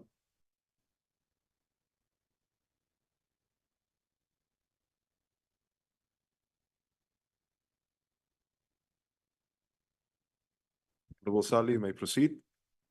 Thank you, Honorable Chair. I did say I want to take a second bite of the cherry. I kind of hoped that my honorable colleagues was going to ask further questions. With regard to the Gary Kirsten Foundation, I know that there's an academy and a foundation. However, it's been funded for quite a lengthy period of time, but we know when we talk about empowerment and transformation, we would have thought with the amount of money invested that we would have had some young Black players coming out of the relevant foundation and have gone basically on upper levels. I've seen it from the hubs, etc., but not this particular foundation. If you go onto the website, it is silent, and the information that you are seeing is old information, nothing that is updated. So we seriously have to look into what is happening and the continuous funding that is going into that aspect. Then there's two more questions that I have. Transformation should start at grassroots. I think we can all agree upon that. Established schools need to assist with the development, and less fortunate should be playing affluent regular. So what I mean is your less fortunate schools should be playing the more affluent schools so that we can actually ensure proper development. We need to push more investment into more batsmen of color. And I think we've alluded to this. Top order batters are all white. We've looked at the percentages and it's shocking to see how dominated cricket is with white players up until today. Why are we not pushing Black batters of color? Black batters needs to move up for purposes of development, or we would constantly have white domination as they secure continued opportunities. And when we look at cricket, we are seeing in our top 5 mainly people that are white instead of pushing our batsmen of color up into the top structures. I know we like winning, but how are we going to develop our cricketers if we don't give them opportunities? Then the Department of Sports, Arts and Culture emphasized that Cricket South Africa's system has the potential to serve as a benchmark for other sporting codes. In this context, considering the remarkable transformation achievement under Rassie Erasmus' leadership in South African rugby, evidenced by the success of players like Siya Kolisi, Mapimpi, Cheslin Kobe and others, has Cricket South Africa considered engaging with Rassie Erasmus to learn from his model and strategies? If not, why has Cricket South Africa not taken the initiative to meet with him and explore how his approach could be adapted as a benchmark for cricket transformation journey in South Africa? I thank you. Thank you very much. Firstly, I think, yes, Honorable Khabo. Chair, sorry, man, apologies. Can I just submit 1 or 2, because I heard the chair says that we will not be able to come for second round. Yeah, I'm aware that time related. Just two apologies, Chair. Thank you. First thing that I wanted to check, the chair made mention of the dragons there in the province. There's this thing of School of the Blind. There is a school there in Christiana called Christiana School for the Blind, and there is a team, Northwest team there of blind people. My question is related to people who are with disability generally in terms of sports development. But the other 2 issues that I wanted to check, Chair. What is it that the department, not only the board, is it doing with the significant gap in terms of grassroots cricket programs targeting unprivileged communities? The plans in place specifically, we can get to that one. But also, Chair, how is the Cricket South Africa justifying its spending priorities when the development of quality Black cricketers, which is, I think, Honorable Sally also touched on it, which is a key objective that continues to fall out? How do we begin to close that gap? It boils down to the issue of transformation. Those are the only 2 issues. Thank you very much, Chair. Thank you very much for keeping it brief. Now, I'm going to hand it over to the department first, because I understand that while the Gary Kirsten Foundation is a cricket-related foundation, it doesn't fall particularly under the discipline of Cricket South Africa. And I think that Cricket South Africa also deserves to speak about this, but I'd just like to hear the department's answers towards the questions that have been posed regarding Gary Kirsten.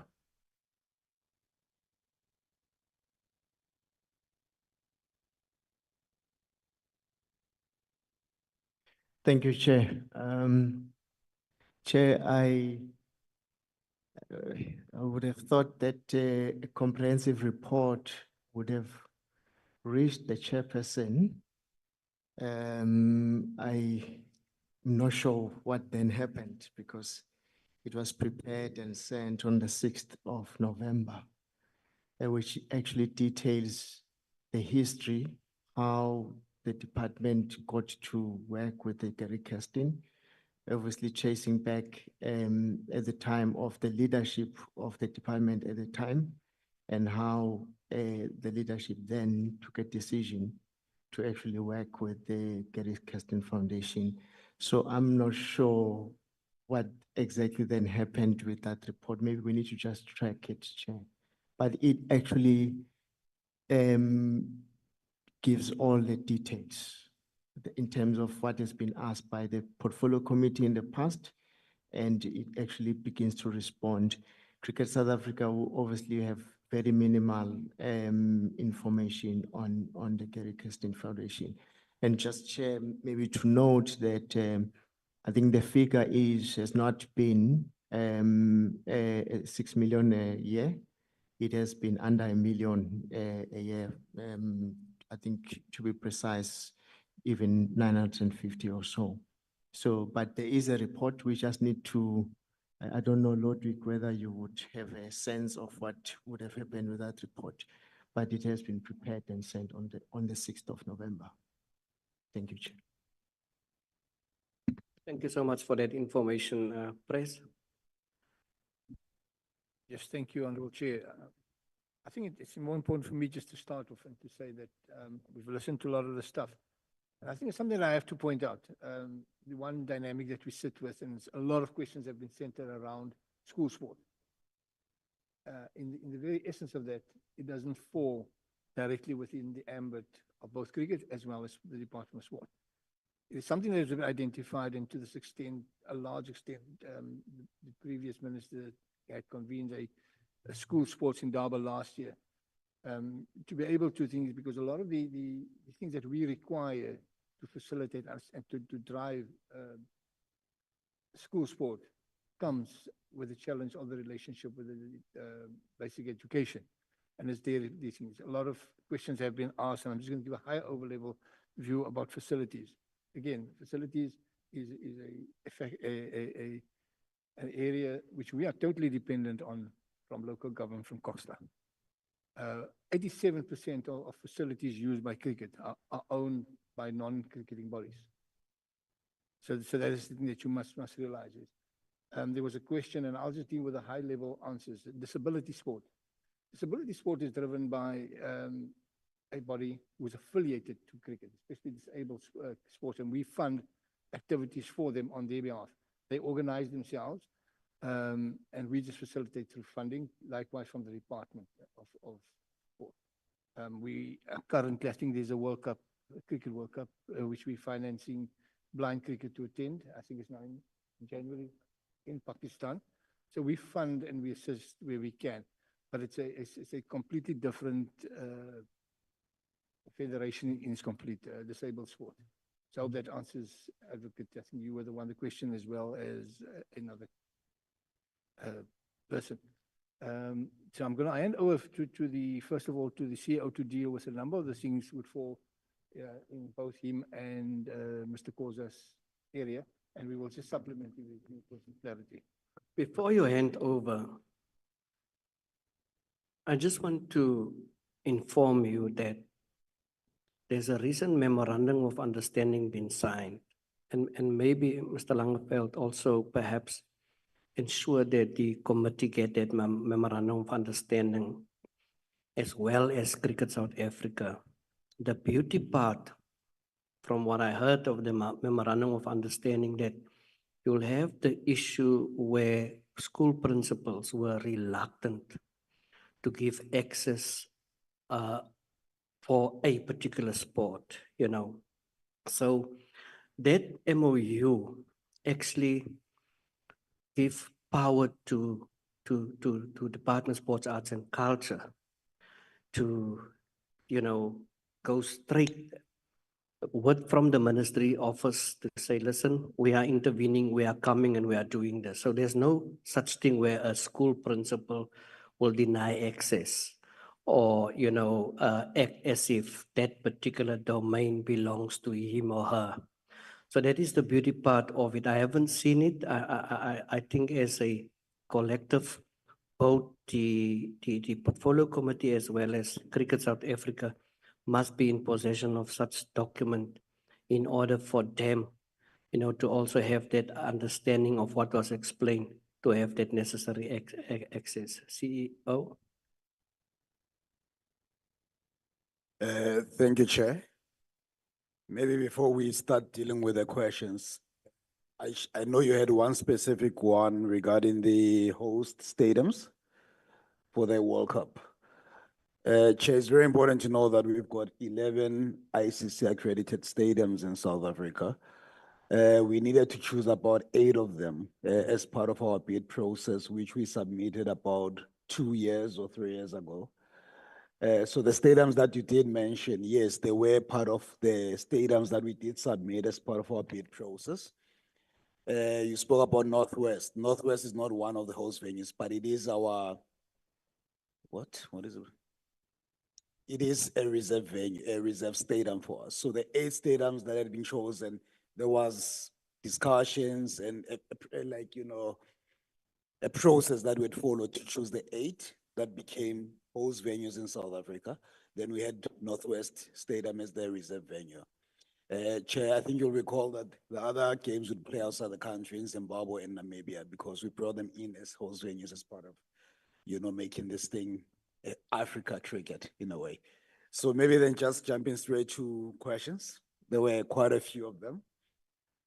Maybe just to, before I actually even start going to specific questions, I think you spoke about a very important one, Chair, regarding our access to schools, as an example.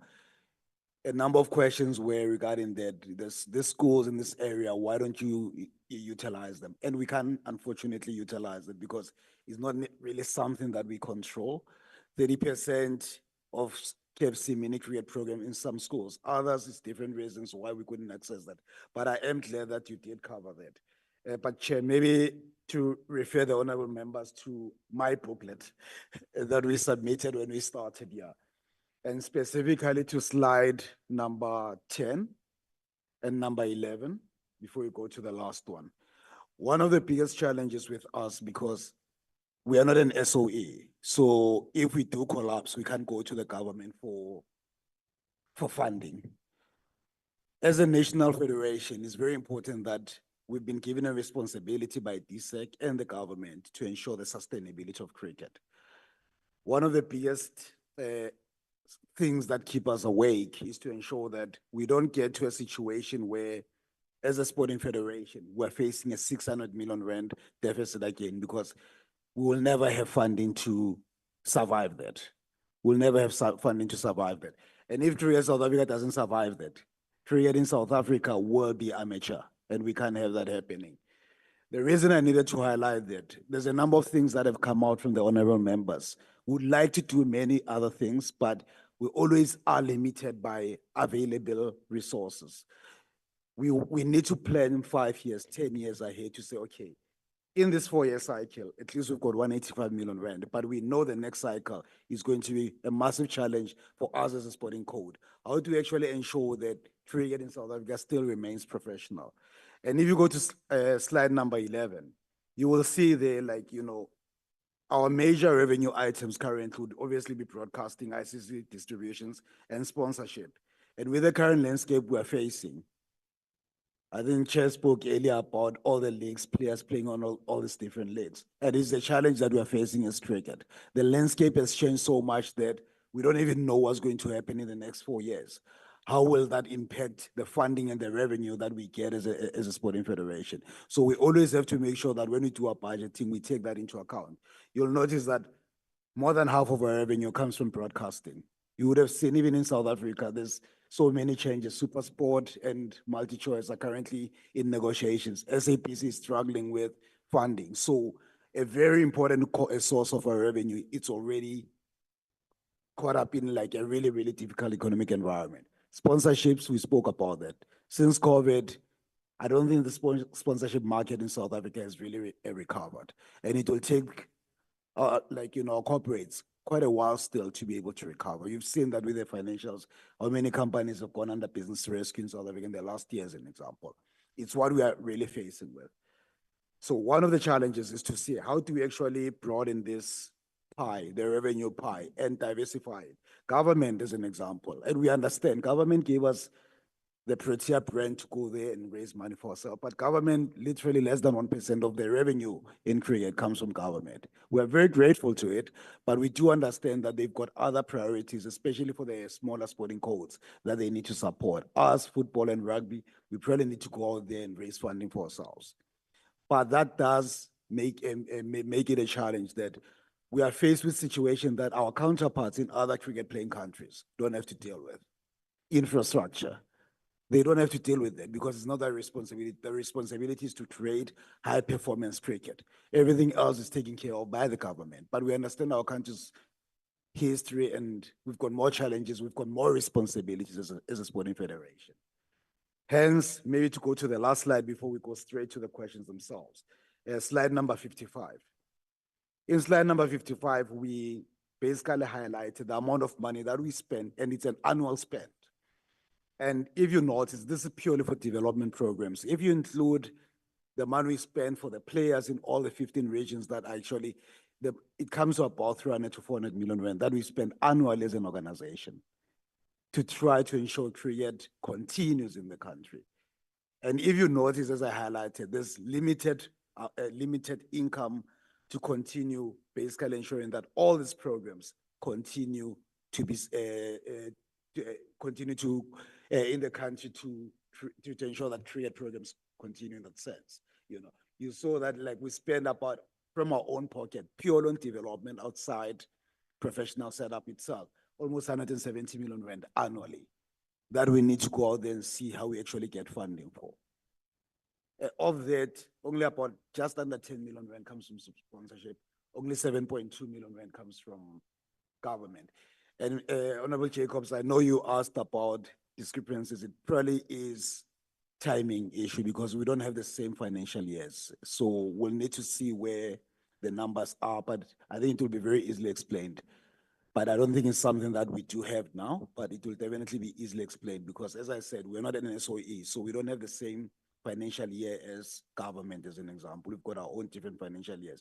So there is that chance that it's probably a timing issue, but we'll definitely ensure that the committee gets that information to deal with it. So going to the answers themselves, I'll be a conductor. I'll call in my colleagues now and then. Eddie, do you want to deal with from Honorable Sally, the mini cricket? So this And the hook, hops. it's not off the hook. And the hops. I say you thought you're going to be off the hook, you're not off the hook. No, he's not.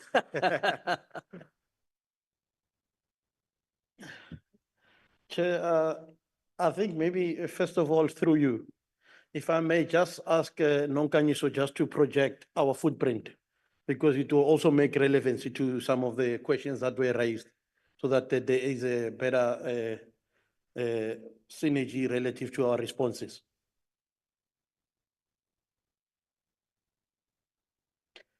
I think while she's busy trying to project as well, it must be important to note that we are dealing with human elements, and I like the word you used about gatekeeping. And the unfortunate part is that we need to always continuously strive, creating for more people to get into the space. And we've been pushing for people that are involved in the mini cricket space to graduate from that and move on into hardball. But as you well aware, 70% of the people coaching mini cricket are female. And they're more or less comfortable with that space. Hence, the gatekeeping is one of the issues that we're dealing with. And it's an area where you found that we are maneuvering. It gets reported continuously. We address it normally at national seminars as well as the provincial seminars, and creating more opportunities for people, new people to be involved. And when you look at how we also do it, is that the formation of committees, we're always encouraging for new people, and we put the measurements to our members relative to that. So at the seminar, for example, there's a certain number of new people that needs to come. come in. It's just to also to curtail that gatekeeping aspect that you highlighted. Yes, the drop-off rate has been raised. I think what you see there in front of you is our footprint for cricket. It's highlighting, and through you, Chair, I would like to share this with the committee because it will give context to some of the information that we'll be sharing. It's very unfortunate that I'm a very practical person to give some of the detail to some of the issues to be able to respond efficiently.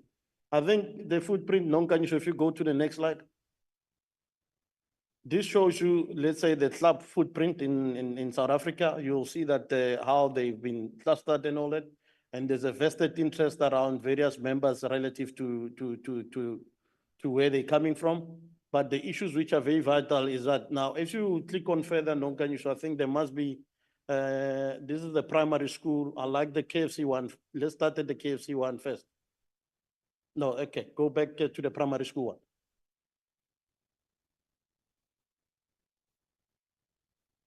One more. When you look at the footprint, look at it in correlation relative to where these schools are based. So we have a similar thing for KFC. We have a GIS specialist in our office. And part of it is to make sure that they can assist us to make strategic decisions and where we're looking to take a cricket program is the infrastructures to start off with. Because I think to those members that don't know, we developed the facilities plan back in 2019 before Project 654 hit us. That gives us the entire landscape of what is accessible from an infrastructure perspective in South Africa. And GIS coordinate assist us, for example, like in Limpopo, around the University of the old Teflop University of North of Limpopo. You find that we have 9 schools playing mini cricket, but there's no infrastructure for them to transition into hardball. When you look at the university itself, at the time it had, let's say, one club team, they play over the weekend. And the issue which is very vital in our facilities plan, it was also to identify opportunities where we can transition kids because it's easy to say there's no facilities, but sometimes you have to measure as well where there's lesser usage of facilities and how do we gain into those issues to make sure that we can give the necessary interventions required. I think one thing I must highlight is that we do look at these things, we do work with our members. Nonkanyo, so if you go further, I think that's one issue that I just want to highlight as well relative to the travel and the distance, because we don't think, you can go one more, you can go one.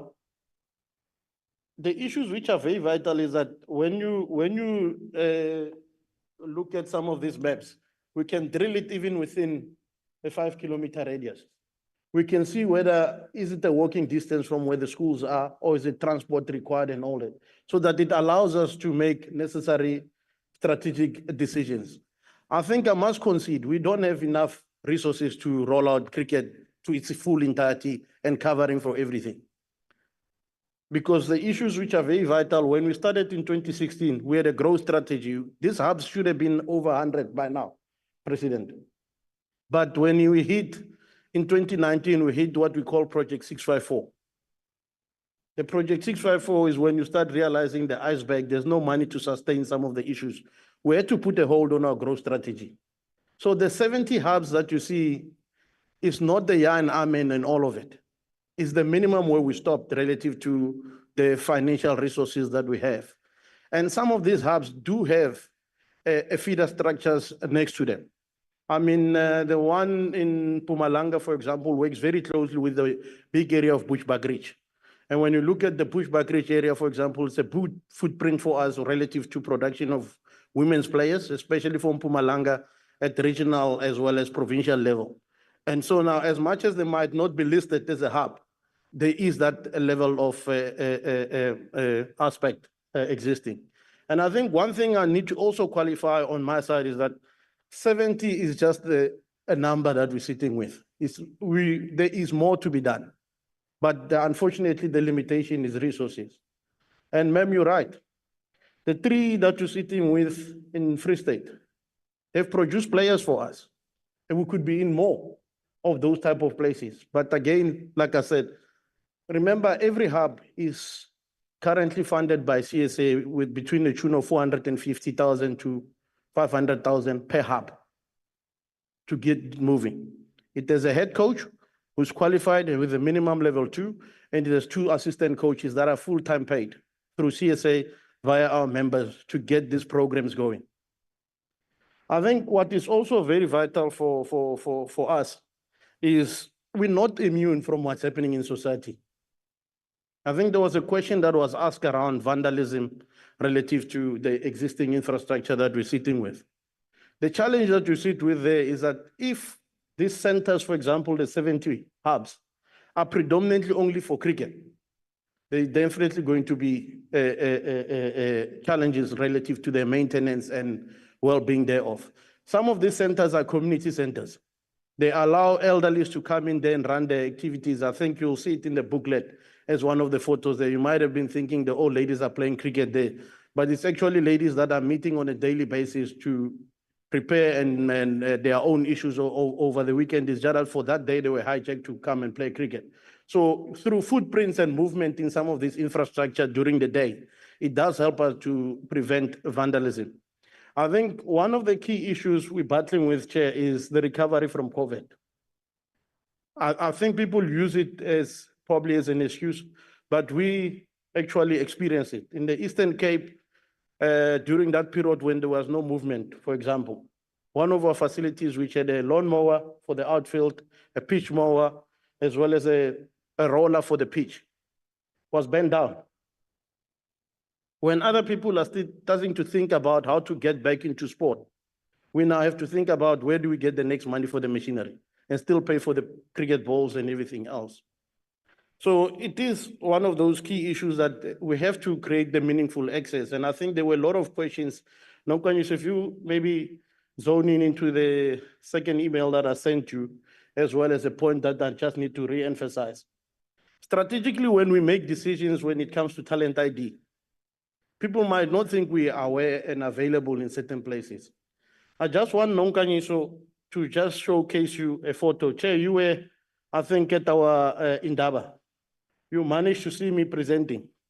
There was a young lady from Limpopo outside Nkowankowa there, who was on the... I think you have that clip here. Yes, yes, you must correct. play it.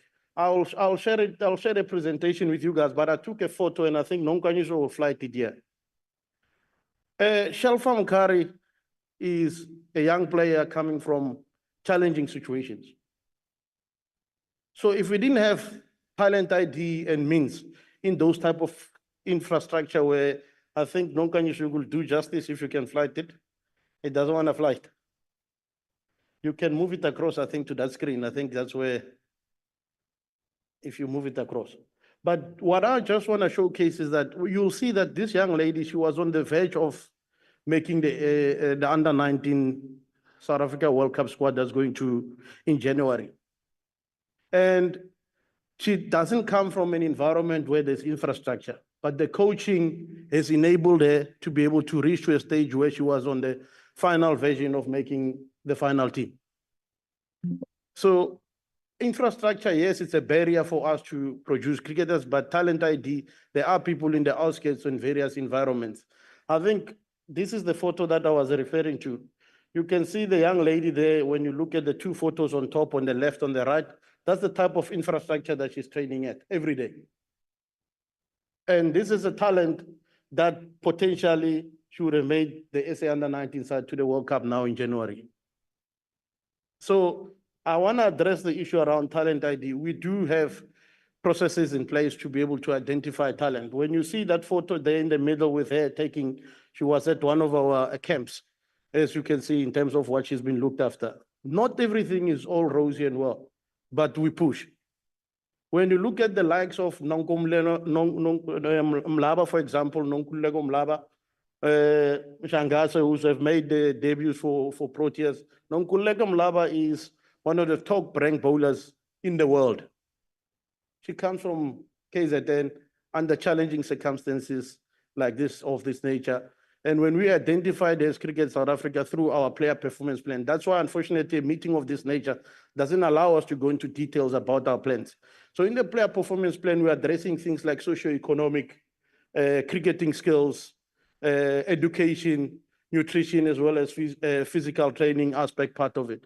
When Nomkhululeka Mlaba was picked up, her journey to practice was 5 hours a day. We put her closer to Kingsmead, less than 10 minutes, and we fast forward 6 months later, she made a debut for the Proteas, and she was the #1 ranked bowler 6 months later. I agree with you. Talent is not biased in terms of the conditions of where you're coming from, but it's the intent in terms of how we take certain things forward relative to that. So yes, there is a lot of loopholes like in any other systems.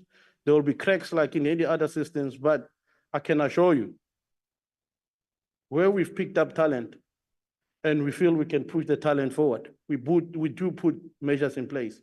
And those strategies that you've been requesting and framing and all that, when as much as we're referring to them by name, they're actually assisting us in addressing this. And Chair, the last issue for me on the player identification, cricket by design is a very expensive sport. So for us, if we've identified talent and we need to support that talent, we don't support anyone coming from households earning above 30,000 rand. Household combined. So it just tells you, I mean, when we did the study, which I normally like to share back in 2019, the majority of our identified talent are coming from households earning from state grants. A bat and a ball is a dream for those people if CSA is not involved. So I appreciate the fact that we cannot satisfy everything, but we do try, and which is not enough because there is enormous talent out there that we need to continue fostering and giving opportunities to play. Thank you, Eddie. Do you want to cover the World Cup 2027 plans and targets? I know it's in one of your slides.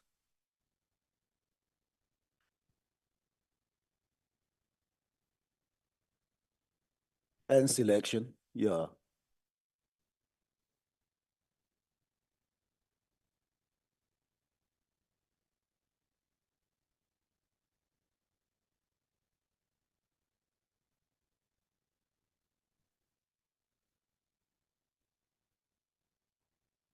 Thank you, Chair. All right, I'm just gonna give just an overview in terms of our plan to 2027 on representation, and I'm very comfortable to share the detailed plan around the Black Players Plan or Black Players Program. That is really focusing on how we're gonna close the performance gaps.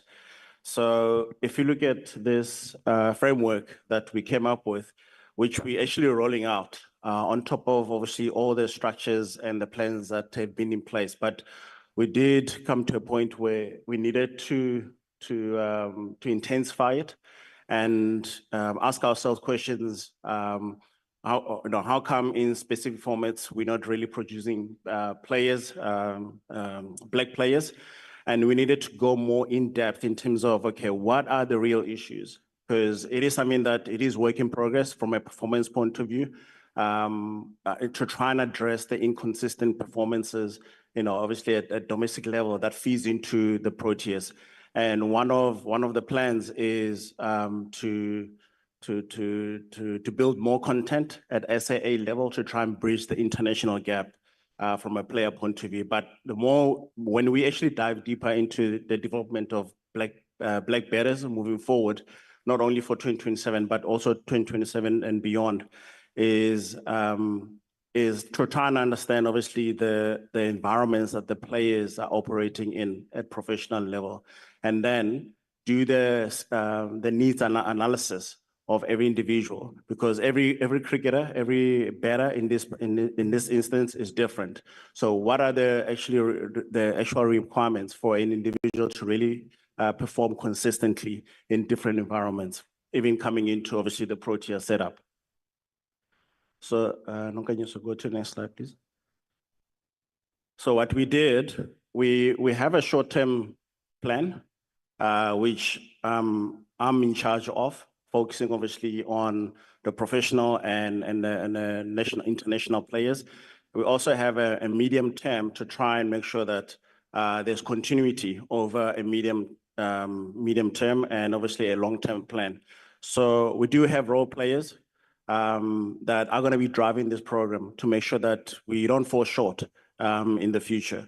We have our Protea skills coaches that are obviously outside of their national commitments or tours that are going to be getting involved to try and obviously speed up the process. We have our head coaches at under 19. This is both men and women. Our head coaches at under 19 and the academy to try and bridge the gap, with that transition from under 19 into senior cricket. And also at professional level, which we're rolling out with our domestic professional coaches, because we need them to play a role in closing these performance gaps. Because our biggest challenge that we're facing is around the betting element. We've always been known, like I did allude to earlier, of producing fast bowlers. We have produced some all-rounders, then there's some exciting generation of all-rounders that are actually coming through. So that is not really our biggest concern. Our biggest concern is around, I think the lady, you mentioned it, the top 5, the top 3 betting. And that is where our focus is going into over the next 3 to 5 years to ensure that, we're able, from a selection point of view, we're able to select a team that is well representative.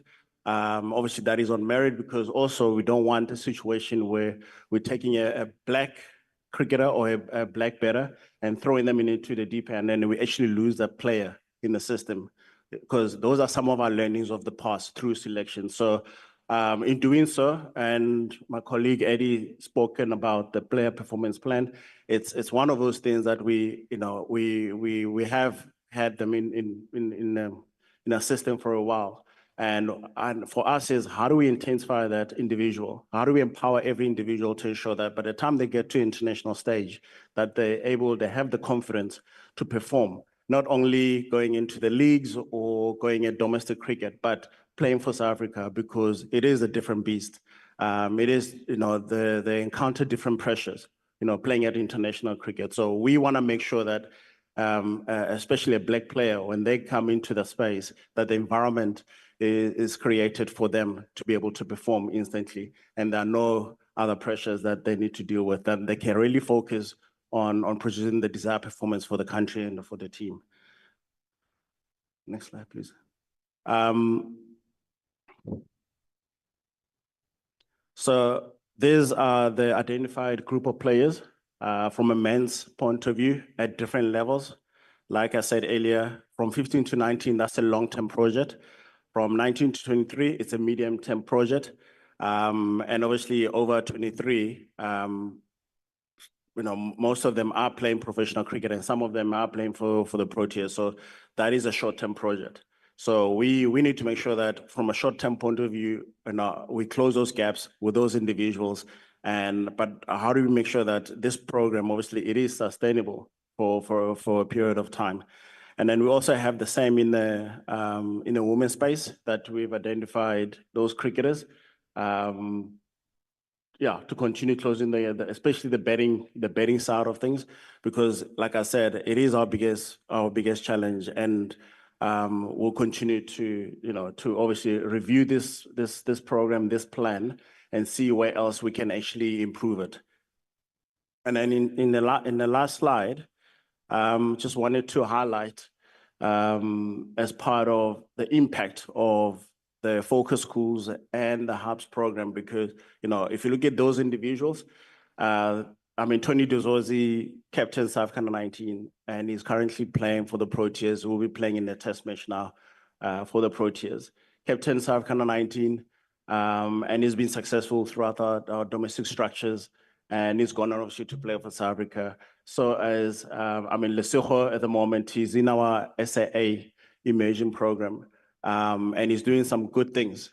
And again, these are the cricketers that have come through our pipeline from the hubs into focus schools, South Africa 19 program. Eddie spoken about the TAP, which is the Talent Acceleration Program. And a lot of them now find themselves obviously playing professionally, but we need to do more. You know, what more can we actually do for these cricketers to make sure that, you know, come 2027, we're seeing even more of their faces regularly in all three formats. It's not just in one particular format, but in all three formats. Yeah, I mean, it's clearly explained there on the presentation. And on the issue around the selection, can I just ask our VP to just try and answer that? Thank you for that, Enoch. I think as a country, one thing about South Africans is that we demand a winning team, but more than that, we want to make sure that their team is diverse and their team is transformed. And I know it's unacceptable to all of us here that we go to a World Cup and we have a team that's not truly representative of the country we live in. And I think we take collective responsibility for that, in a sense that there could be, people could argue that they're cricketing reasons, or there might be mitigating factors, which could include injury or loss of form, where you have selection based on opposition, where you need a different skill set, you know, for bowlers, or the conditions might dictate. But having said that, the bottom line is that we need to produce enough or sufficient players of color from our feeder system. So we need to have our players raising their hands in our domestic structure to make sure that they're ready for selection at the next level. And that's something that we need to look at going forward. There was another point made by the advocate earlier about information sharing amongst the different sporting codes, and you mentioned someone like Rassi. I know in the past that there was work done with Bafana, when I remember Stuart Baxter was the coach, even with the Springbok management and medical teams. So there is that information sharing that's taking place, but I think your suggestion is taken on board by Manco about having this session with Rassi and SA Rugby on what specifically they did to bridge the gap. Thank you. Thank you. CEO, let me do the following arrangement. We are running out of time, and some of our members still have to go to Parliament. We have a very long sitting tonight, up until tonight. There are issues that has been written down. If it's possible to, in writing, to give that to the committee. And then, honorable members, I think you will agree with me that this was a very insightful session.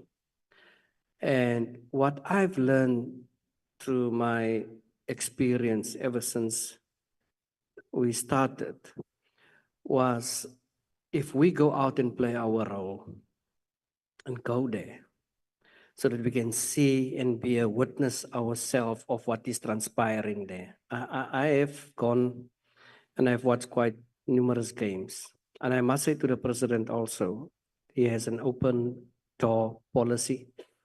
I called him, if I'm in Kimberley around, there is a game, come. I would advise and invite members to do likewise. And maybe, Press, if you can submit all the provincial presidents, I don't know what are the terms of reference, references to us. So wherever we are, as a collective, to check up, and if something is happening, that we go visit and do our oversight. I can tell you that this committee have a very sound appetite to do its oversight. And for me, you know, it was actually a good thing. It's very, very, I enjoyed listening to Eddie. And for what it's worth, Eddie is 30 years in this game. And in terms of the collective responsibility of CSA, the Department Sports, Arts and Culture, the Portfolio Committee, these three stakeholders, it should actually automatically speak to itself, because my experience as a member of parliament is that most people, CEO, they are afraid to come to parliament, because in most cases, parliamentarians are being labeled as arrogant and all of that. All that we are doing is just our job. You either have done your work or not. And I can tell you, even after this session, I think we still need to have that kind of engagement, and the professional staff must take note of this as far as the high performance center is concerned. There are numerous other kind of high performance centers in various respective sports. But once we start to get that understanding, and I'm very sorry to make this example again. My daughter is an avid swimmer. She's swimming almost 2 hours a day. And on Sundays, she actually swam for 20 minutes unstopped for the first time in an open water competition. She came second. She bared the fruits because it's all about, exercise, it's commitment, it's a lot of things. So once we attend your high performance center, we will start to understand why Joe can't make it. I mean, example has been made thrice a week and 50 games and all of these things. So it's good for us because we must also serve as ambassadors for the entities responsible under Department Sports, Arts and Culture. We must serve for ambassadors. I remember when I was at the Indaba, Eddie was mentioning that, listen, we don't want people not to come to the stadium and just to boycott and not coming, but they must come and they must have an understanding of what is transpired. And that's why I say, and I'm so happy that you have mentioned in detail the process and how we're going to develop the sports in particular. So it is for the nation to understand that. I mean, schools must understand it. Every entity must understand it. And I really want to say to DSEC again, thanks for coming, and also thanks for taking note of our concerns here, also the Cricket South Africa. And again, members, like I've said, we will have the 16th of December, another engagement. I invite you to also through the secretary indicate who will go and who will not go with us. And at the end of the day, we will take it from there. On Friday, we will have a Zoom meeting. I've noted your Honorable Gabo, for an hour or two just to deal with the minutes. The minutes is in its rounds for the last 2 weeks. Please, members, go through it, send to the PC secretary your rectification. So we're just going to deal with the adoption of the minutes. So that meeting will definitely not reports. That meeting will definitely not take long. Honorable Gabo? No, Chairperson, I agree with you on everything. But I only wanted to put in a disclaimer. You see, these responses that we have just received is not questions that we asked. I would plead with you that we submit our questions so that we don't get to be dismissed like we're dismissed in a very fine way. Thank you very much. Yeah, what I would suggest we do, it has become now a tendency, but I don't know whether you've seen, I'm giving every member the opportunity to speak, because sometimes I don't want to say, ask your question. What is your question? Like in Parliament. While you are speaking, you explain a scenario, like in your particular case, you explain a scenario so that Cricket South Africa must buy in and have that understanding.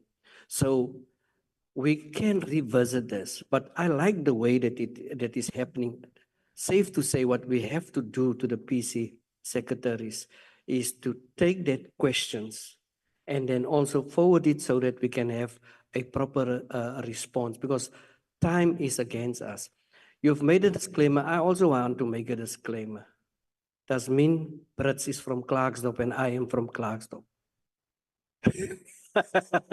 Honorable members, that brings us to the end of this session, and rightfully so again.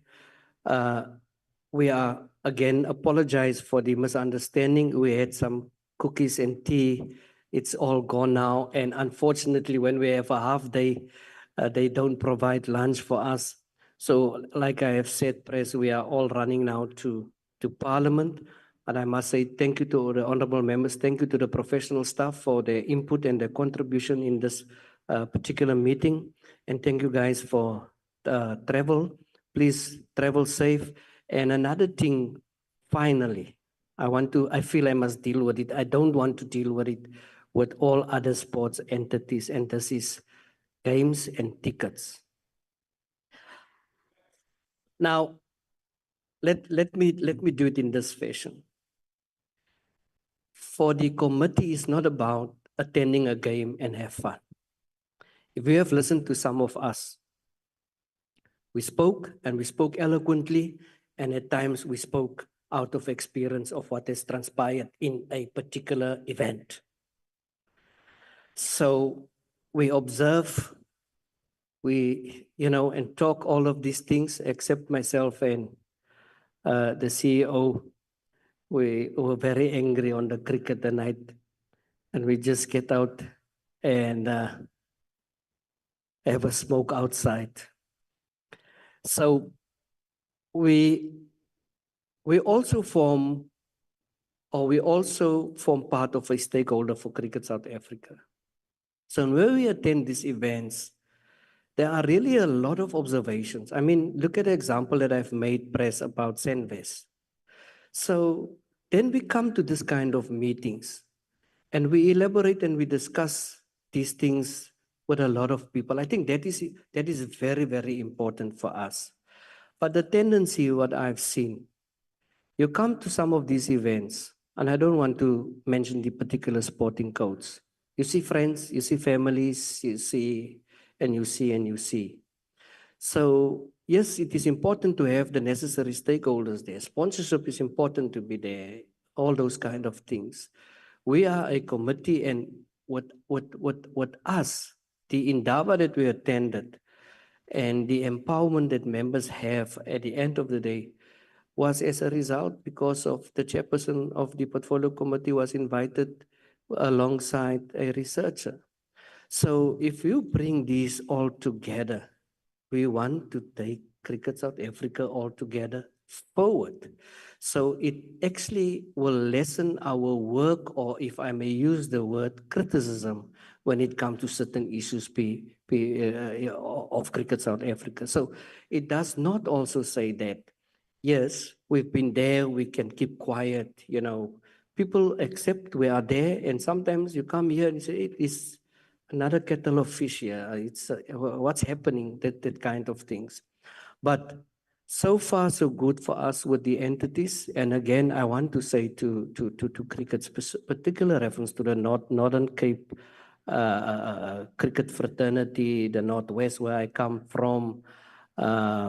It's just Cabello that keeping me away from the Lions. I don't know what is the reason, but I will deal with him. Honorable members, again, thank you so much. Thanks for the time. And Cricket South Africa, TSEC, thank you for attending. I now call this meeting adjourned.